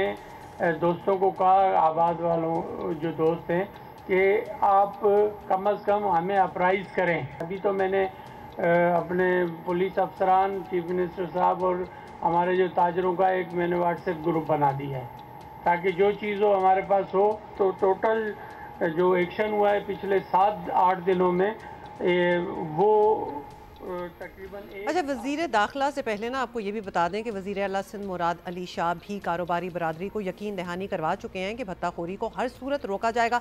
सिंध हुकूमत वादे तो ऑब्वियसली कर रही है, मगर 2013 जैसे नताइज नज़र आना बहुत ज़रूरी है कि बिल्कुल आप फिर इसको ख़त्म करें। लेकिन क्या आइडियाज़ हैं, किस तरह करना है, कितना सीरियसली इसको लिया जा रहा है? लेट्स सी, वो तो नताइज जब आएंगे, कुछ रिजल्ट्स तो ही पता चलेगा। Let's speak to our correspondent Zeeshan Shah, नुमाइंदा जियो न्यूज़ पर हमारे साथ हैं। ज़ीशान, पहले तो ये बताएं for people who are unaware, क्योंकि ये कराची से भी बात 2013 लास्ट जब पूरा एक ऑपरेशन हुआ तो ये थोड़ी सी डाई डाउन होगी, ख़त्म होगी। गोली पर्ची क्या होता है? मतलब लिटरली पर्ची पे भत्ता मांगा जाता था? जी देखिए, बिल्कुल जो जैसे कि आपने कहा कि 2013 में जिस तरह से जिसमें लियारी अमन कमेटी सर फहरिस्त थी उस वक्त, तो उस वक्त यही हुआ करता था कि एक पर्ची के साथ गोलियां पहुंचाई जाती थी और उसके बाद में भत्ता तलब किया जाता था। 2013 में पुलिस और रेंजर्स का ऑपरेशन का आगाज़ होता है और वक्त गुजरने के साथ साथ मुकम्मल तौर पर ये चीज़ें ख़त्म हो जाती हैं, लेकिन वक्त गुजरने के साथ साथ जो पुलिस की कानून नाफिज करने वाले इदारों की ग्रिप कमज़ोर हुई है, उसके रिजल्ट्स अब इतने सालों के बाद में वाज़ेह तौर पे देखे जा रहे हैं। लेकिन डिफरेंस ये है कि अब की बार जो गोली और पर्ची वाला जो वो एक उनका तरीक़ाकार था उसमें तब्दीली आ गई है। बल्कि जैसा कि बताया कि सोशल मीडिया ऐप, मुख्तलिफ ऐप्स के ज़रिए थ्रेट तो अपनी जगह, लेकिन अब डायरेक्टली अटैक भी किया जा रहा है। मैं आपको बताऊं, जैसा कि जो न्यू एमेजना रोड पर जो गाड़ियों के शोरूम पे जो फायरिंग की गई थी उसके ऊपर ही मुख्तलिफ स्पेकुलेशन थी, लेकिन आखिर में SIU ने जब सुन्नी तहरीक के मरकज़ के ऊपर के करीब छापा मार के तकरीबन 17 के करीब अफराद को हिरासत में लिया था, गिरफ़्तार किया था, तो उसके अंदर वाज़ेह कहते हैं ये उसी कनेक्टिविटी में जो मुल्ज़िमान गिरफ़्तार हुए थे, न्यू एमेजना रोड पे हमला के जो फायरिंग करने वाले मुल्ज़िमान गिरफ्तार हुए थे, उन्हीं की इंफॉर्मेशन के ऊपर यहाँ पे छापा मारा गया है। तो बताने का मकसद ये है कि मुख्तलिफ जराइम पेशा अनासर की जानिब से भी नए तरीक़ा इख्तियार किए जा रहे हैं, लेकिन पुलिस अभी भी रिवायती सिस्टम पर मौजूद है। एक बहुत अच्छा ऑपरेशन हुआ था साल 2013 के बाद से ऑनवर्ड्स, ग्रिप बहुत मजबूत रखी थी, जितने भी जराइम पेशा अनासर हैं साफ़ हो गए थे, लेकिन वक्त गुजरने के साथ साथ जो ही ग्रिप पुलिस की कानून नाफिज करने वाले इदारों की कमज़ोर हुई, यही जो जराइम पेशा अनासर है उन्होंने दोबारा सर उठा लिया। वसीउल्लाह को दोबारा सर उठा लिए, बिल्कुल जहांगीर का जिक्र किया गया है, ये नए लोग नहीं हैं। जी बिल्कुल दिशान, और तरीक़ेकार भी मुख्तलिफ हो गया ना, अभी वो सोशल मीडिया भी बीच में इन्वॉल्व हो गया, तो लिहाजा अब इनको टैकल करना होगा। तो 2013 वाली जो तरीक़ेकार था वो तो है ही है, उसके अलावा भी बहुत कुछ करना होगा। तो क्या तैयारी क्या है? बिकॉज ऑब्वियसली अब बिजनेस कम्युनिटी की भी CM से मुलाकात हो चुकी है, एटलीस्ट इस बात का इदराक हो गया कि दिस इज़ सीरियस, और इससे पहले कि बात बहुत बढ़ जाए, इसको टैकल तो करना ही पड़ेगा। प्लान क्या है, मतलब इज एनीथिंग बीइंग डन? क्योंकि पुलिस और रेंजर्स का 2013 में इसमें इन्वॉल्व होना, अभी भी उनको इन्वॉल्व किया जाएगा, but then social media is another ball game all together. देखिए हुमा, आपसे कुछ देर कबल भी रेंजर्स की जानिब से एक प्रेस रिलीज जारी की गई थी, जिसके अंदर जो जहांगीर नामी भत्ताखोर है, बैरून मुल्क से ऑपरेट करता है, उसके साथियों को गिरफ्तार किया गया था। इसके अलावा सिंध पुलिस का एक यूनिट है, स्पेशल इन्वेस्टिगेशन यूनिट, वो जो दौरे हाजिर में देखा गया है खासा एक्टिव नज़र आ रहा है भत्ताखोरी के खिलाफ कार्रवाई करने के लिए। तो पुलिस की जानिब से कोशिशें की जा रही हैं।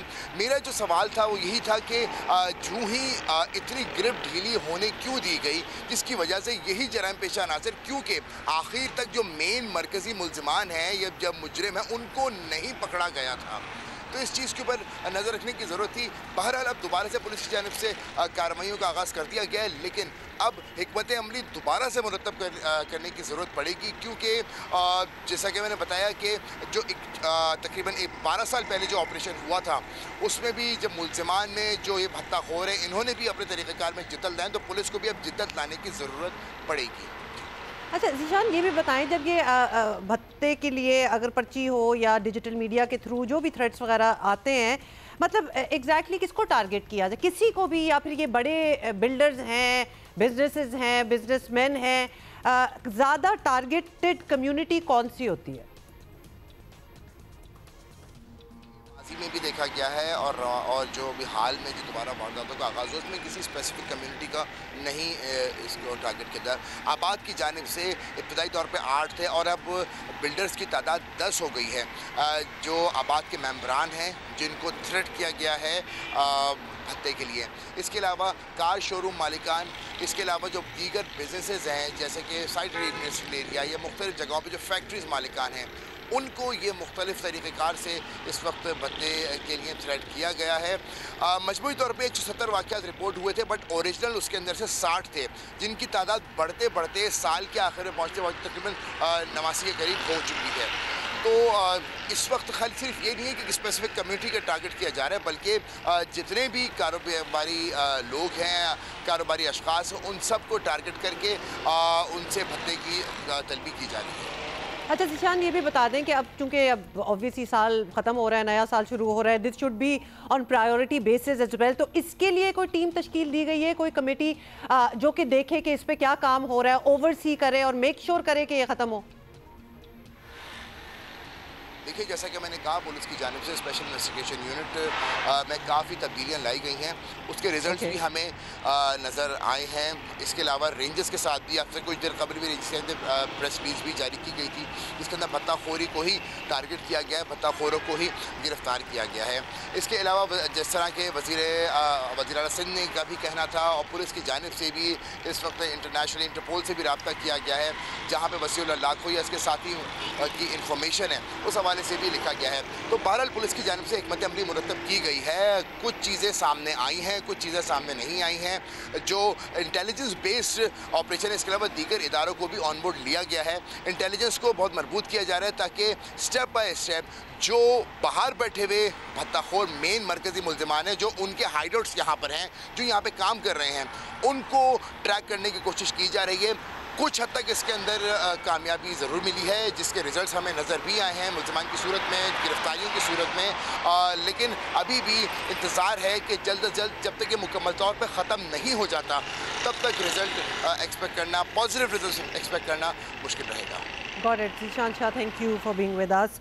अब ये वो बात है जो कि कुछ अरसे से पहले बात ही नहीं होती थी, क्योंकि ख़त्म हो गया था ना सीन, तो अब इस पर बात हो रही है और लगता है इसको अब सीरियसली भी इस तरह लिया जा रहा है कि ये बढ़ ना जाए। तो निप इट इन द बड वाली बात भी नहीं है, क्योंकि ऑब्वियसली ये थ्रेट्स तो आ ही रहे हैं, लेकिन इससे पहले कि ये आउट ऑफ कंट्रोल हो जाए, और कितने अरसे तक ये एक सिलसिला था, कराची से एसोसिएटेड ही रहती थी ये बात, और फिर ख़त्म हो गई। तो good that there are committees and concerned authorities working on it. Of course, we'll keep you updated on that as well. मतलब रोनाल्डो की बात कर लेते हैं, और क्यों बात कर रहे हैं, मतलब क्या आप एक्सपेक्ट कर सकते हैं। पोर्चुगल से ताल्लुक़ रखने वाले दुनियाए फुटबॉल के नामवर खिलाड़ी हैं। सऊदी क्लब अल अंसर की नुमाइंदगी करने वाले क्रिस्टियानो रोनाल्डो ने सऊदी अरब में 2 लग्जरी विलास ख़रीद लिए हैं, और अक्टूबर में रोनाल्डो ने दुनिया के पहले अरबपति बिलियनियर अरबपति फुटबॉलर होने का एजाज़ हासिल कर लिया। मुझे तो ये हैरानगी है कि वो पहले नहीं थे, मुझे तो लग रहा था कि हमेशा से ही थे, बट एनीवे अब पता चल रहा है कि वो हो गए हैं। और रोनाल्डो की दौलत का तखमीना, अगर आप बड़े इंटरेस्टेड हैं तो हम आपको बता देते हैं, 1.4 अरब डॉलर लगाया गया है, जो कि पाकिस्तान करेंसी में तकरीबन 3 खरब और 93 अरब रुपए से ज़्यादा बनती है। 3 खरब मतलब पाकिस्तानी रुपीज़ में तो वो खरबपति हो गए हैं। और please raise your hand if you know how many zeros go after this.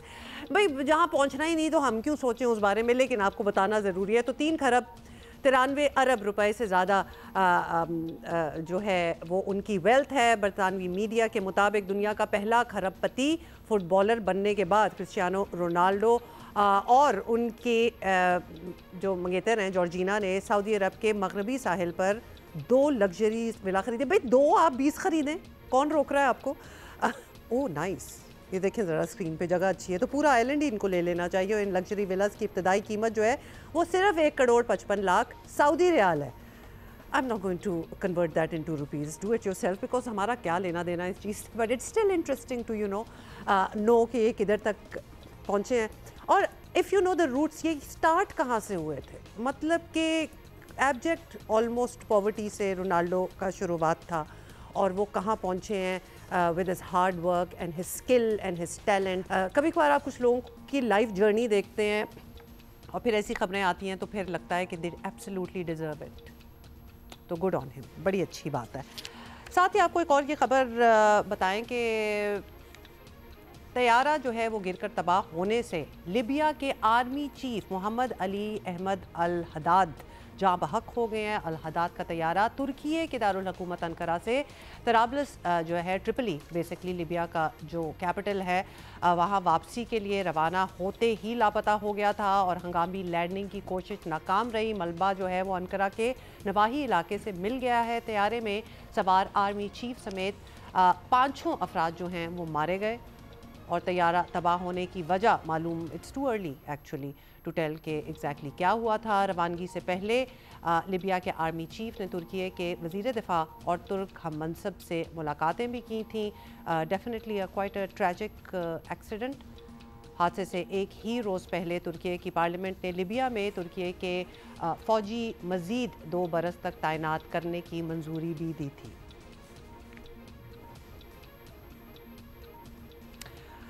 अच्छा जी, let's come back to our own cells. Quetta समेत बलूचिस्तान के शुमाली अजला शदीद सर्दी की लपेट में हैं और कोयटा, कलात समेत शुमाली इलाकों में शदीद सर्दी की लहर जो है वो जारी है। कोयटा में आज कम से कम दर्जा हरारत जो है वो -4 है, -4 डिग्री सेंटीग्रेड। दिखाएं भाई, हम भी देखें -4। दोबारा से वो बात याद आ गई ना कि भाई बहुत सर्दी है और ऑल्दो ये वहाँ के लोग हैं, they are used to this kind of harsh weather, but फिर भी मुझे लगता है कि कुछ सहूलियात और होनी चाहिए थी इधर। इस बारे में बाय द वे बता रहे हैं कोयटा से हमारे कॉरेस्पॉन्डेंट हैं सलमान अशरफ। बलूचिस्तान के मौसम की अगर बात की जाए तो वादी कोयटा उसके गिरदोनवा में मतला साफ़ और मौसम सर्द और खुश्क है, जबकि अंदरून बलूचिस्तान जो शुमाली अजला हैं जिसमें पशीन, किला सफला, मोहसिन बाग, खान में तरजई और उससे दीगर मुनीका इलाके शामिल हैं। इसके अलावा वादी ज़ियारत और कल्लात में जो है मौसम शदीद सर्द है। महकमा मौसमियात के मुताबिक आइंदा 24 घंटों के दौरान सुबह के बेशतर अजला में मौसम सर्द और खुश्क रहेगा, लेकिन जो शुमाली अजला हैं वहाँ पर मौसम शदीद सर्द रहने का इम्कान ज़ाहिर किया जा रहा है। महकमा मौसमियात के मुताबिक आज सुबह रिकॉर्ड किए गए कम से कम दर्जा के मुताबिक वादी कोयटा में -4 डिग्री सेंटीग्रेड रिकॉर्ड किया गया है, जबकि जो अंदरून बलूचिस्तान है वहाँ पर भी दर्जा जो है इंतहाई कम दर्जे रिकॉर्ड किया गया है। कलात में -2 डिग्री सेंटीग्रेड है। महकमा मौसमियात के मुताबिक आइंदा 24 घंटों के दौरान सुबह के बेशतर अज़ला में मौसम मज़ीद सर्द रहने का इम्कान है। वादी कोयटा की अगर बात की जाए तो आज सुबह जो सड़कों पर बहता हुआ पानी था वो बिल्कुल जम चुका था। इस सख्त सर्दी के मौसम में शहरियों को स्वीका स्पेशल में कमी की शिकायत का सामना है। जी, देख के भी ठंड जो है ना वो समहाउ, जहाँ बहुत ठंड होती है ना सीरियस वाली, तो लगता है आपकी स्क्रीन से भी निकल रही है और आपको वो ठंड लगेगी। At least that's how we sitting in Karachi feel. अब जहाँ जहाँ से आप लोग हमें देख रहे हैं ऑलरेडी अगर वहाँ ठंड हो और बर्फ़ वगैरह पड़ी हो तो इन्जॉय इट, आई गेस, क्या कह सकते हैं। लेकिन फिर वो जब कोयटा और ऐसी जगहों पे ठंड पड़ती है तो फिर कराची में भी उसका असर जो है थोड़ा सा हो जाता है, और फिर वो जब असर पड़ता है ना तो फिर हमारी विंटर जो है हम एक्चुअली जस्टिफाई कर सकते हैं कि जी हमारी विंटर आ गई है। So I guess that is happening. अच्छा, ये भी फ्रॉम अक्रॉस द हमारे नेबरहुड से ही ये खबर है जो कि विच मेक्स यू क्वेश्चन। अब मोदी हुकूमत ने सेक्युलर इंडिया के नारों की धज्जियाँ बखेर दी हैं। ये कोई नई बात नहीं, ये नई बात नहीं है, लेकिन क्या हो रहा है, जो हो रहा है वो ज़रा कुछ लेटेस्ट है जो हम आपके साथ शेयर करना चाहते हैं। अक़लियतों और ख़ास तौर पर मुसलमानों और मसीही कम्यूनिटी पर ज़िंदगी तंग से तंग की जा रही है। वहाँ नौबत यहाँ तक आ पहुँची है कि अब इंडिया में मसीही बरादरी आज़ादी से क्रिसमस का त्यौहार भी नहीं मना पा रही। मतलब क्रिसमस तो ऐसा त्यौहार होता है कि जिस मुल्क में जब क्रिसमस हो रही होती है तो बाकी भी सारे उसमें जो हैं वो शामिल हो जाते हैं, लेकिन इंडिया में ऐसा होने नहीं दे रहे। हुकूमती जमात बीजेपी के शिद्दत पसंद कारकरिंदे जो हैं वो सरकारी पुष्पनाही में क्रिसमस मनाने वालों को दिन दहाड़े हरासा कर रहे हैं, और not just in far flung areas. हम दारुल हुकूमत नई दिल्ली की बात कर रहे हैं, और उड़ीसा में सेंटा क्लॉज की टोपियाँ बेचने और पहनने वाले भी बर्दाश्त नहीं। हत्ता के गिरजाघरों में यानी चर्चेज में घुस कर पादरियों को भी डराया धमकाया जा रहा है। ये ज़रा देखें, हम आपको दिखाना चाहते हैं। I mean, does India and do Indians realize कि उनका इमेज कितनी बुरी तरह टार्निश हो रहा है in the rest of the world, जो कि उन्होंने बड़ा केयरफुली एटलीस्ट क्राफ्ट तो किया हुआ था पिछले 50 सालों में और सो।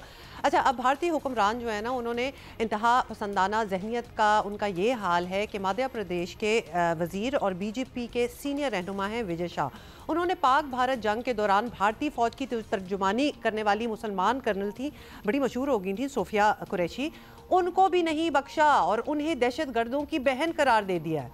और ये तो चंद दिन पहले की बात है, और आपको याद भी होगा जब भारतीय रियासत बिहार के वजीर आला नीतीश कुमार ने सबके सामने मुसलमान डॉक्टर खातून का हिजाब भी खींच कर उतार दिया था, ये भी आपको याद होगा, इस पर तो हमने बात भी की थी। तो दुनिया जो है ना वो मोदी हुकूमत की मजहबी इंतहा पसंदाना जहनियत देख रही है और बोल भी रही है। गुज़िश्ता हफ्ते अमरीकी सेनेटर्स ने ट्रंप हुकूमत से मुतालबा किया था कि भारत को आलमी मजहबी आज़ादी एक्ट के तहत खुसूसी तशवीश का हामिल मुल्क जो है वो करार दिया जाए, और ये भी कहा गया था कि भारतीय हुकूमत मुख्तलिफ रियासतों में मजहब की तब्दीली के खिलाफ कवानीन को मजहबी अक़लियतों के खिलाफ इस्तेमाल कर रही है। ये सारी चीज़ें वहाँ हो रही हैं और दुनिया देख भी रही है। हम तो यही कहेंगे कि क्या बाकी जो फैसले हुकूमतें करती हैं दैट्स अनदर स्टोरी, लोग वहाँ उनको नज़र आ रहा है कि क्या हो रहा है उनके साथ और क्या इमेज टार्निश हो रहा है, और जिस चीज़ के वो आदी हो गए थे, एक बड़े सेक्युलर ज़िंदगी के, लाइफस्टाइल के, एक इमेज के, वो टूट रहा है। लेट्स टॉक अबाउट दिस कि ये बात कहाँ तक जाएगी। एजाज़ चौधरी साहब हमारे साथ हैं, साबिक सेक्रेटरी खारजा हैं। एजाज़ चौधरी साहब, भारत में, इंडिया में बतदरीज हम देख रहे हैं कि मजहबी इंतहा पसंदी में इजाफा नज़र आ रहा है, लेकिन इस बार मसीही बरादरी को क्रिसमस मनाने से ही रोका जा रहा है। ये तो हद ही होगी। हमें पहले लगता था कि ये सिर्फ मुसलमान स्पेसिफिक है, लेकिन ये तो कोई भी मज़हब हो जो उनका अपना ना हो। तो इस तरह की शिद्दत पसंदी कैसे आ गई है उस माशरे में? What happened? जी, इसमें कोई शक नहीं है कि मजहबी शिद्दत पसंदी भारत में बहुत तेज़ी से बढ़ रही है। इस पे तशवीश तो जाहिर बात है सबको है। किसी साहब ने मुझे कहा कि जनाब अगर वो एक हिंदू इंडिया बनाना चाहते हैं, हिंदू भारत बनाना चाहते हैं, तो हमें क्या एतराज़ है? मैंने कहा जी हमें तो कोई एतराज़ नहीं है। हमें जहाँ एतराज़ है वो ये है कि उस हिंदुत्व के जज्बे के तहत अगर वो मुसलमानों के ख़िलाफ़, क्रिश्चियंस के ख़िलाफ़, पाकिस्तान के ख़िलाफ़ एक नफ़रत अंगेज़ जज्बात भड़काते हैं तो फिर उस पर हमें यकीनन एतराज़ है। इसी तरह उन्होंने एक अखंड भारत का एक सिलसिला शुरू किया है, जिसका मतलब यह है कि पाकिस्तान की जो टेरिटरी है बांग्लादेश की और मुल्कों की टेरिटरी की भी आपके पास इज्जत नहीं है, तो यहाँ पे हमें एतराज़ है। वरना वो जो मर्जी करना चाहिए, लेकिन ये जो इंतहा पसंदी है अब जिस तरफ धकेल रही है भारत के माशरे को, भारत के अपने लोगों को अब इसकी फिक्र करनी चाहिए कि वो किधर जा रहे हैं। पाकिस्तान ने खुद ये जो इंतहा पसंदी है, मजहबी इंतहा, उस पर बड़ी यानी हिम्मत से हमने काबू पाया। हमारे यहाँ भी ये लहर आ गई थी, पूरी दुनिया में ये लहर आई हुई है, लेकिन जिस तरह की भारत में आई है वो तो एक ऐसा अजीबोगरीब मंजर दुनिया को दिखा रही है जो सच्ची बात है बहुत ही कम देखने में आया था। इंडिया में तो बड़ी केयरफुली ऑर्केस्ट्रेटेड क्राफ्टेड लग रही है, मतलब वो ऑर्गेनिक टाइप लग नहीं रही। मतलब वो नहीं लगता कि वो लोगों और वहाँ के जो सिटीजन्स हैं उनकी तरफ से आई हो। ये तो लगता है ऊपर से बाय इंस्ट्रक्शन आई है। In any case Ejaz Chaudhry साहब, मुसलमानों, सिखों और दीगर अक़लियतों के ख़िलाफ़ जो मुजालिम होते रहे हैं उनकी तो चलें आवाज़ इतनी नहीं उठी, लेकिन क्रिश्चियन बरादरी और फिर क्रिसमस जैसा त्यौहार, इस पर तो दुनिया खामोश नहीं रह सकती। तो कैसा रद्द अमल आना चाहिए दुनिया की जानिब से, आपको क्या लग रहा है? देखिए, दुनिया की तरफ से तो पहले ही इस तशवीश का इजहार किया जा रहा है कि भारत किस सिमत चल निकला है। और आप सही कह रहे हैं कि क्रिसमस के मौका पर मैंने भी एक दो ऐसे ट्विटर पे और दूसरी जगह पे देखी ऐसी वीडियोस जिसमें एक ईसाई पादरी को लेकर वो बड़ी ही बदतमीज़ी कर रहा था, वो कोई हिंदू इंतहा पसंद। तो पहले मैंने समझा शायद ये जिस तरह आजकल फेक न्यूज़ आती है बहुत ज़्यादा, तो मैं किसी को फॉरवर्ड भी नहीं करता। लेकिन जब 2-3 सोर्सेज से पता चला कि वाकई इस किस्म का मामला चल रहा है, तो मुझे भी थोड़ी सी हुई कि देखें उनका मजहबी त्यौहार भी आ रहा है और ये इस तरह की इंतहा पसंदी पहले सिर्फ मुसलमानों के खिलाफ ज़्यादा थी, अब ईसाइयों के खिलाफ भी है। सिखों के ऊपर भी इसी किस्म का माहौल है। सिर्फ ये कि सिखों को जो RSS का नजरिया है ना जी, वो ये कहते हैं कि फादरलैंड या होली लैंड दोनों बल्कि इंडिया में होनी चाहिए। तो चूंकि सिखों का होली लैंड वहाँ पे है, तो इसलिए सिखों को मजहबी लिहाज से उस तरह नहीं करते हैं। वैसे सिखों के खिलाफ आपको पता है बड़ी नफरत वहाँ भी पाई जाती है और सिखों के अंदर भी एक जज्बा है।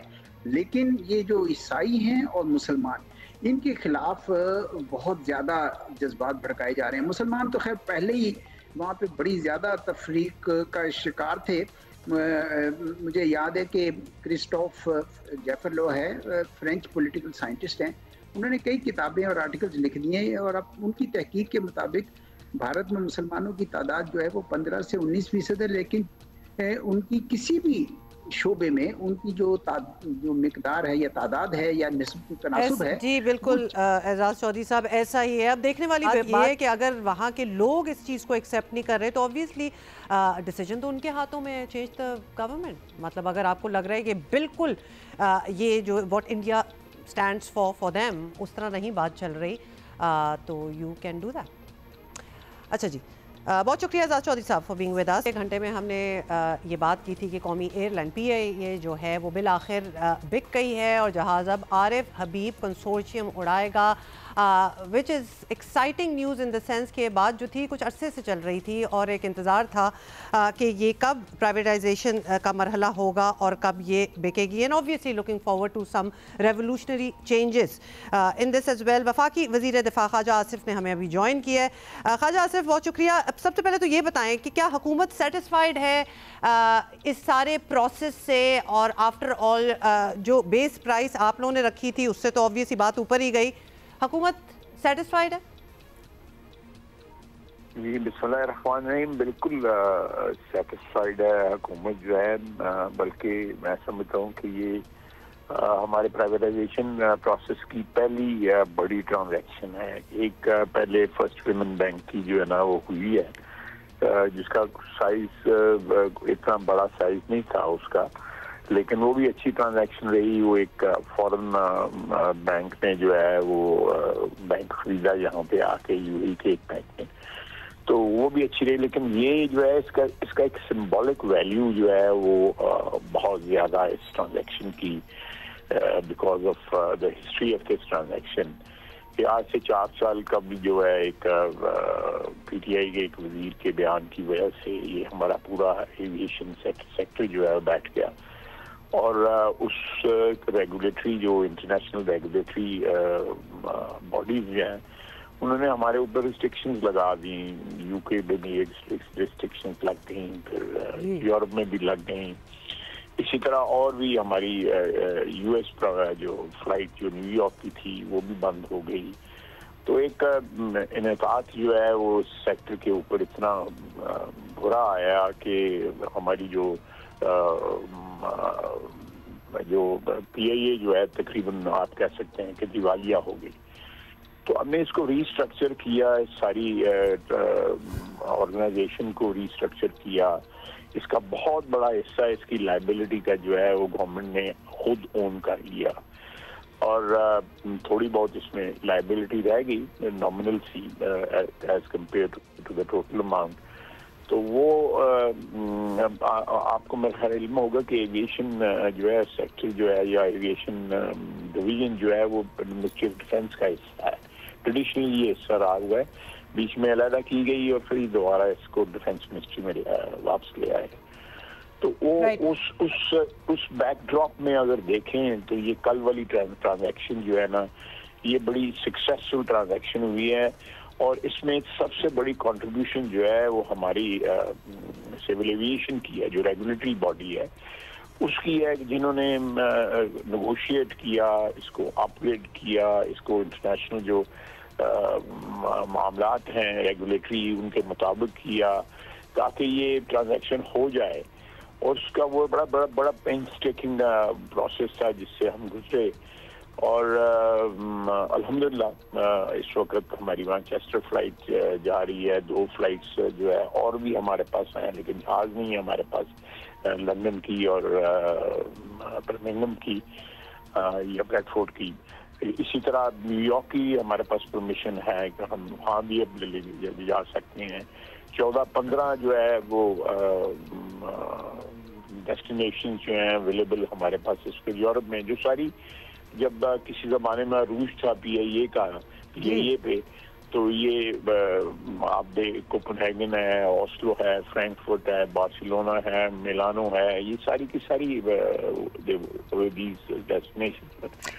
Got it. ख्वाजा साहब, एक कंसर्न है जिसके बारे में अगर आप क्लैरिटी दे सकें। एक एतराज़ ये भी सामने आ रहा है कि PIA 10 अरब रुपए में ही बिकी है, एक तो ये बात हो रही है, और ये कीमत पिछले साल भी आपको 60% शेयर्स की बुनियाद पर दी गई थी, लेकिन आप लोगों ने नहीं बेची थी तब। तो ये ज़रा एक्सप्लेन कर दें। और अब 75% शेयर्स जो है आपने उतनी ही कीमत पर बेचती हैं, ये एक कंसर्न है which is doing the rounds. ये पैसा जो है ये वापस PIA के अंदर ही गया है। इसमें से एक पोर्शन जो है वो गवर्नमेंट को आएगा, बाकी बड़ा पोर्शन जो है वो PIA के अंदर ही गया है। तो PIA की वैल्यू बड़ी है ना, उसमें आज भी हमारे पास शेयर मौजूद है। वहाँ पे हमने 75 बेचा है, फिर 25 आज भी हमारे पास है। तो ये एक कौमी एहसासे में ही शेयर गए हैं, को हमने कोई किसी को हैंड आउट नहीं दिया। उस की जो रिवाइवल जो है अल्टीमेटली वो जो अगर हम उसी डगर पे चलते रहते जिस तरह ये पिछले 4-5 साल से जो PIA के साथ हो रहा है, उससे पहले जो हो रहा था, तो ये बंद हो जाती ऑर्गेनाइजेशन जो है या एयरलाइन जो है बंद हो जाती है, और मुल्क की फाइनेंशियल लॉस तो है, लेकिन उसका जो मुल्क की प्रेस्टीज के ऊपर जो हर्फ आता है वो तो उसकी कोई वैल्यू अटैच नहीं की जा सकती। लेकिन ये इतराज के पीछे जो मैं समझाना चाहता हूँ कि ये नेशनलाइजेशन जो है अर्ली 70s में हुई। सारे इवन जो है ऑयल एक्सपेलर्स जो है उनको भी नेशनलाइज किया गया। सोशलिज्म अरूज में था उस वक्त, तो फैशन था सोशलिस्ट होना और सोशलिस्ट पॉलिसीज जो है वो इम्प्लीमेंट करना। तो उसका जो पिछले 50-55 साल में जो नुकसान उठाया है पाकिस्तान की इकोनॉमी ने, आप स्टील मिल देखें। मेरे पास प्राइवेटाइजेशन का पोर्टफोलियो था फ्रॉम 97 टू 99, जब हमारी हुकूमत गई 3 साल मेरे पास रहा। इतने अच्छे लोग हमारे फाइनेंशियल एडवाइजर बनते थे, लाइक गोल्डमैन सैक्स, रॉथशाइल्ड, लजाद, इस किस्म के बड़े बैंक। अब कोई बड़ा जो है ट्रांजैक्शन एडवाइजर भी हमारे पास नहीं आता, बिकॉज हम ड्रैग इतना करते हैं, कोई ब्यूरोक्रेसी हमारी जो है वो हाथ से नहीं जाने देती, तो क्योंकि उन लोगों के एक जनाजों से वो पैसे कमा रहे हैं। प्रैक्टिकली जनाजे हैं ये स्टील मिल है, मैं गिनता जाऊंगा बेशुमार, और बोर्ड्स के ऊपर जो है फिर ब्यूरोक्रेसी बैठी हुई है। यानी 55 साल में ब्यूरोक्रेसी ने, और ऑब्वियसली उसमें सियासतदानों का भी बीच में जरूर थोड़ा सा हिस्सा होगा, उन्होंने ये जो हमारा हुजम जो है इस वक्त लॉसेस का, जो इस वक्त गवर्नमेंट सेक्टर में जो इंस्टीट्यूशंस हैं जिनको प्राइवेट सेक्टर में होना चाहिए, दुनिया सारी में वो प्राइवेट सेक्टर में है, वो थाउजेंड्स ऑफ बिलियंस जो है इस वक्त लॉसेस हैं।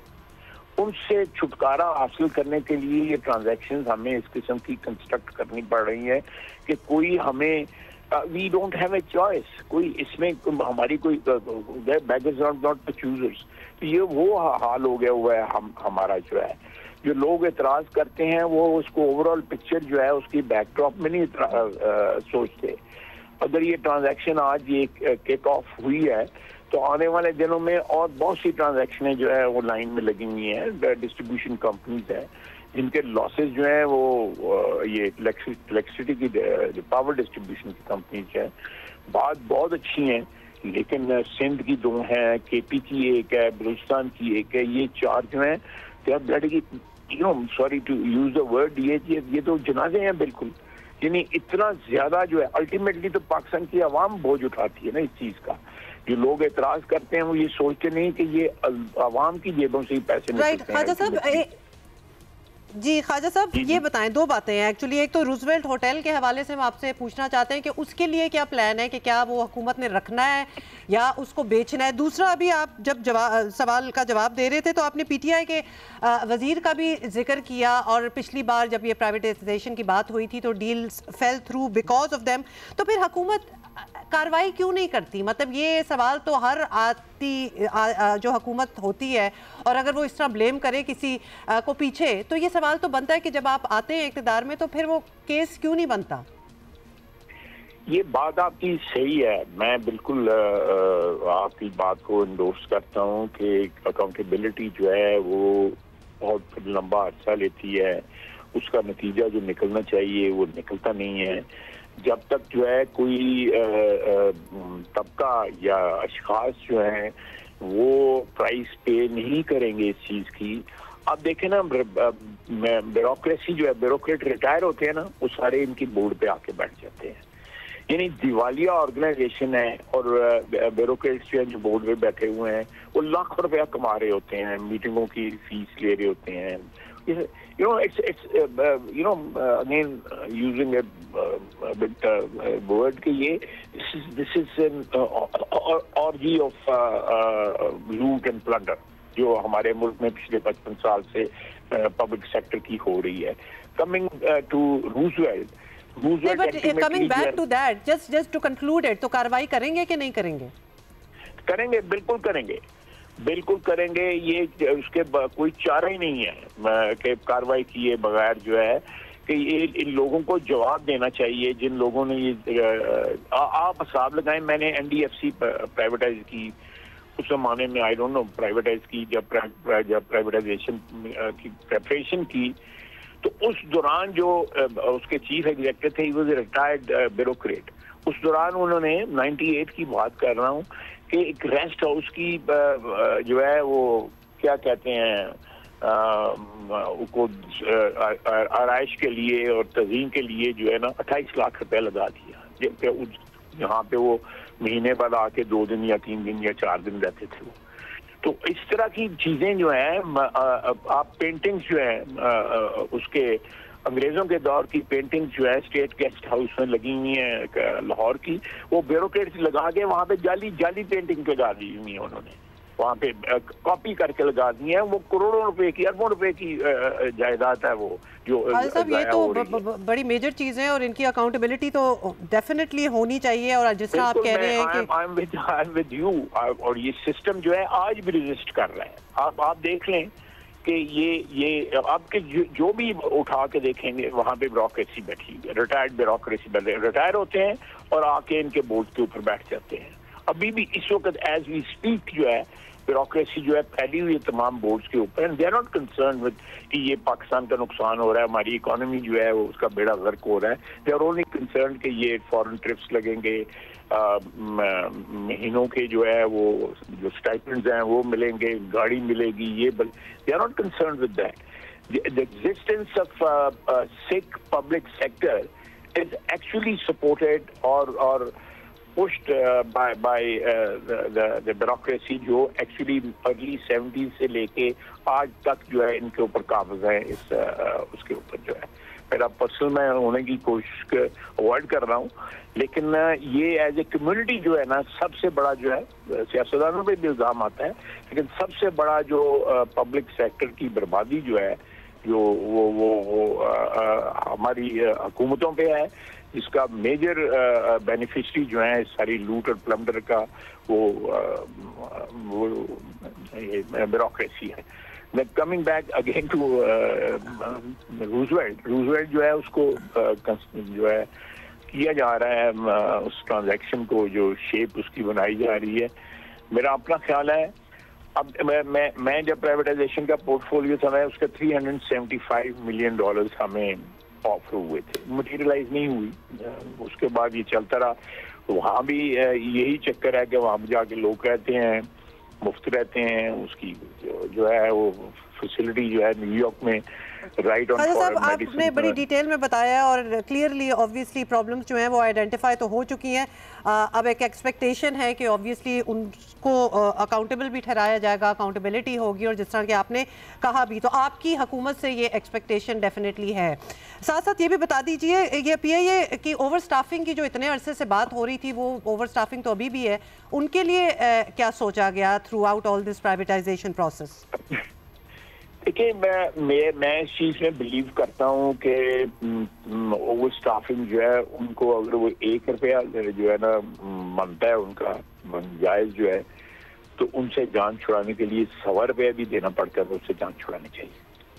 क्योंकि कॉन्टिन्यूस ब्लीडिंग जो है, हेमरेज जो है रोकना जो है ना, वो मकसद होना चाहिए। ये नेगोशिएट करके, मैं एक शुगर मिल थी लड़काना में, लड़काना शुगर मिल, तो बीबी का अल्लाह उनको जन्म नसीब करे, उनका हल्का था, तो मैं प्राइवेटाइज कर रहा था, तो उनका मुझे पैगाम आया, तो मैंने कहा जी इनको ज़्यादा पैसे दे देंगे हम जितना इनका बनता है, लेकिन हम किसी को मायूस नहीं करेंगे। और वो उन मजदूरों ने 1200 मजदूर थे और इस्लामाबाद आके मुझे उन्होंने अजरत पहनाई का। तो ये फार्मूला होना चाहिए कि किसी का 1 रुपया बनता है, आप उसको 100 रुपया दें, जान छुड़ाएं। कॉन्टिन्यूस हेमरेज जो है वो आपको 10 रुपए की पड़ जाएगी, 100 रुपए की पड़ जाएगी, बजाय 4 आने या 6 आने या 10 आने जो है वो बचाने के लिए जो है। That should be the formula.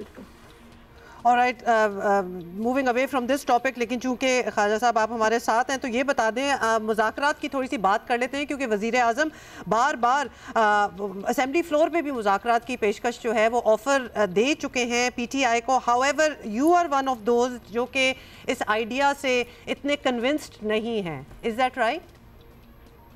जी, मैं इसलिए कन्विंस नहीं हूँ, मैं मुज़ाकरात के प्रिंसिपल खिलाफ नहीं हूँ, लेकिन आप देखें कि जब शहबाज शरीफ करते हैं मुज़ाकरात की बात, तो वहाँ से रिस्पांस क्या आता है?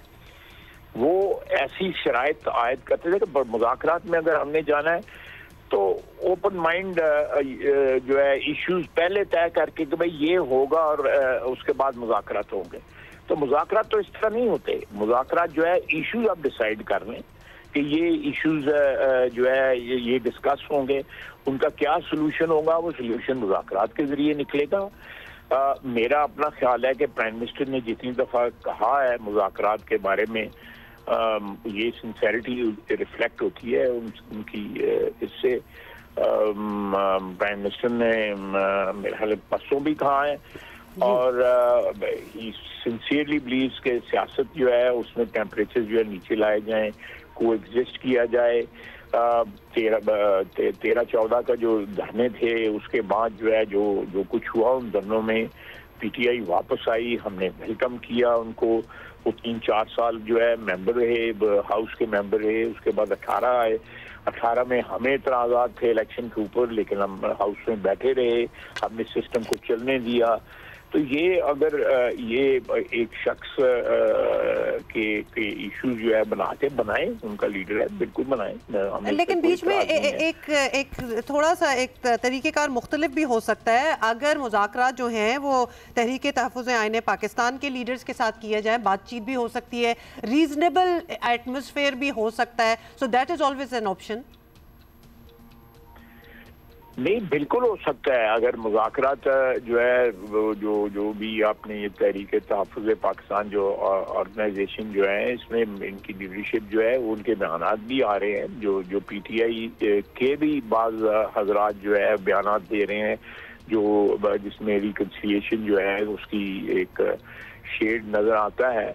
तो लेकिन many people who are dead against मुज़ाकरात within the ranks of PTI. PTI अगर अपना हाउस इन ऑर्डर कर ले, ऐसा मुज़ाकरात का इशू जो है उसका सिलसिला है, तो मेरे ख्याल बात आगे बढ़ सकती है।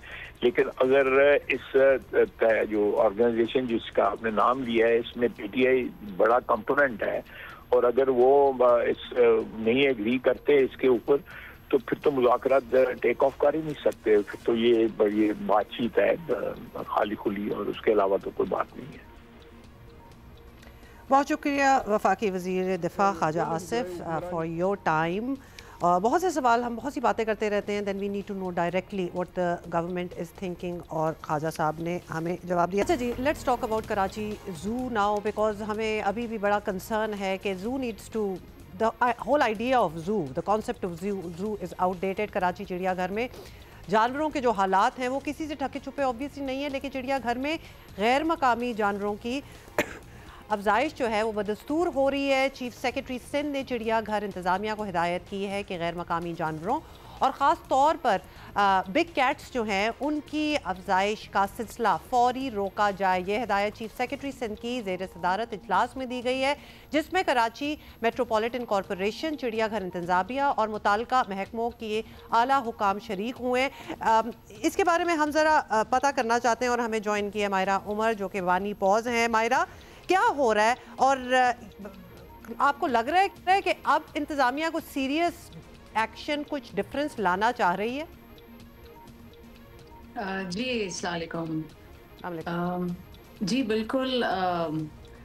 देखें, जब रानो हिमालयन ब्राउन बेयर को सेंचुरी भेजा गया तो उसके बाद से हम यही देख रहे हैं कि कुछ जानवरों के बारे में सोचा जा रहा है और सुनने में तो यही आया है कि वो कोशिश कर रहे हैं कि जानवरों की ज़िंदगियों को बेहतर करें। और ये तो एक बहुत ही अच्छा ऑर्डर आया है कि जो फॉरेन स्पीशीज़ हैं तो उनकी ब्रीडिंग को तो रोका जाए, क्योंकि वहाँ पे ना तो जगह है मुनासिब।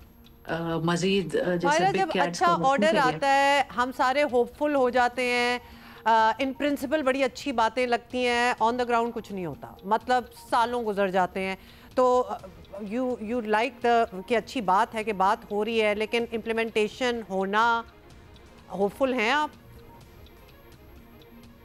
जी बिल्कुल। देखें, उम्मीद पे दुनिया कायम है। हम तो चाहते हैं कि लोग, जिन लोगों ने कैद रखे हुए हैं जानवर पूरे मुल्क में पिंजरों में, तो वो थोड़ा सा जानवरों की जो साइकोलॉजिकल और जो मेंटल हेल्थ होती है उसके बारे में भी तो सोचें और रीथिंक करें इस पूरे इंस्टीट्यूशन ऑफ कैप्टिविटी को। अब देखिए, आज ही सुबह मैं एक किताब के बारे में आपको बताना चाहती हूँ जो कि 1908 की किताब है। तो 1908 की किताब है, एक जर्मन जूलॉजिस्ट अलेक्जेंडर सोकोलॉस्की ने लिखी थी, observations on the psych of the great apps. तो उस किताब में उन्होंने अटेम्प्ट किया था कि वो साइकोलॉजिकल, इंटेलेक्चुअल और emotional lives of gorillas, chimpanzees और ओरेंगुटैंग्स के बारे में बताएं। तो वो ये बताना चाहते थे, एक्सप्लेन करना चाहते थे कि उस ज़माने में जानवर यूरोप आते ही मर क्यों जाते थे। तो उन्होंने ये नोटिस किया कि वो बिल्कुल ही अपने सराउंडिंग्स के साथ एंगेज नहीं करते थे और and it seems they could not get over there loss of freedom. तो वो लिखते हैं कि वो खामोशी से अपने पिंजरों में बैठे रहते थे और उनको किसी से अपने सराउंडिंग पे कोई इंटरेस्ट नहीं था और ज़्यादा से ज़्यादा वो कोई घास के तिनके से बस पकड़ के ऐसे बैठे होते थे और their spirits became more and more gloomy and in order to not be seen they covered their eyes with their hands। और eventually बड़ा ही अफसोस हो रहा है, मतलब आपने बताइए बात 1908 की आप बात बता रही हैं, ये इस्टेब्लिश हो चुकी हैं चीज़ें, लेकिन अभी भी हम जानवर जो है कैद कर रहे हैं for our own entertainment. Maira, thank you so much, this is all the time we have. लेकिन हम बस ये बात करके एक दफ़ा फिर ये बावर कराना चाहते थे कि this idea of caged animals for your entertainment is obsolete, it's over. In itself ही ये ज़ू ख़त्म हो जाने चाहिए। In any case, more on that some other day. I will see you tomorrow. Have a great day.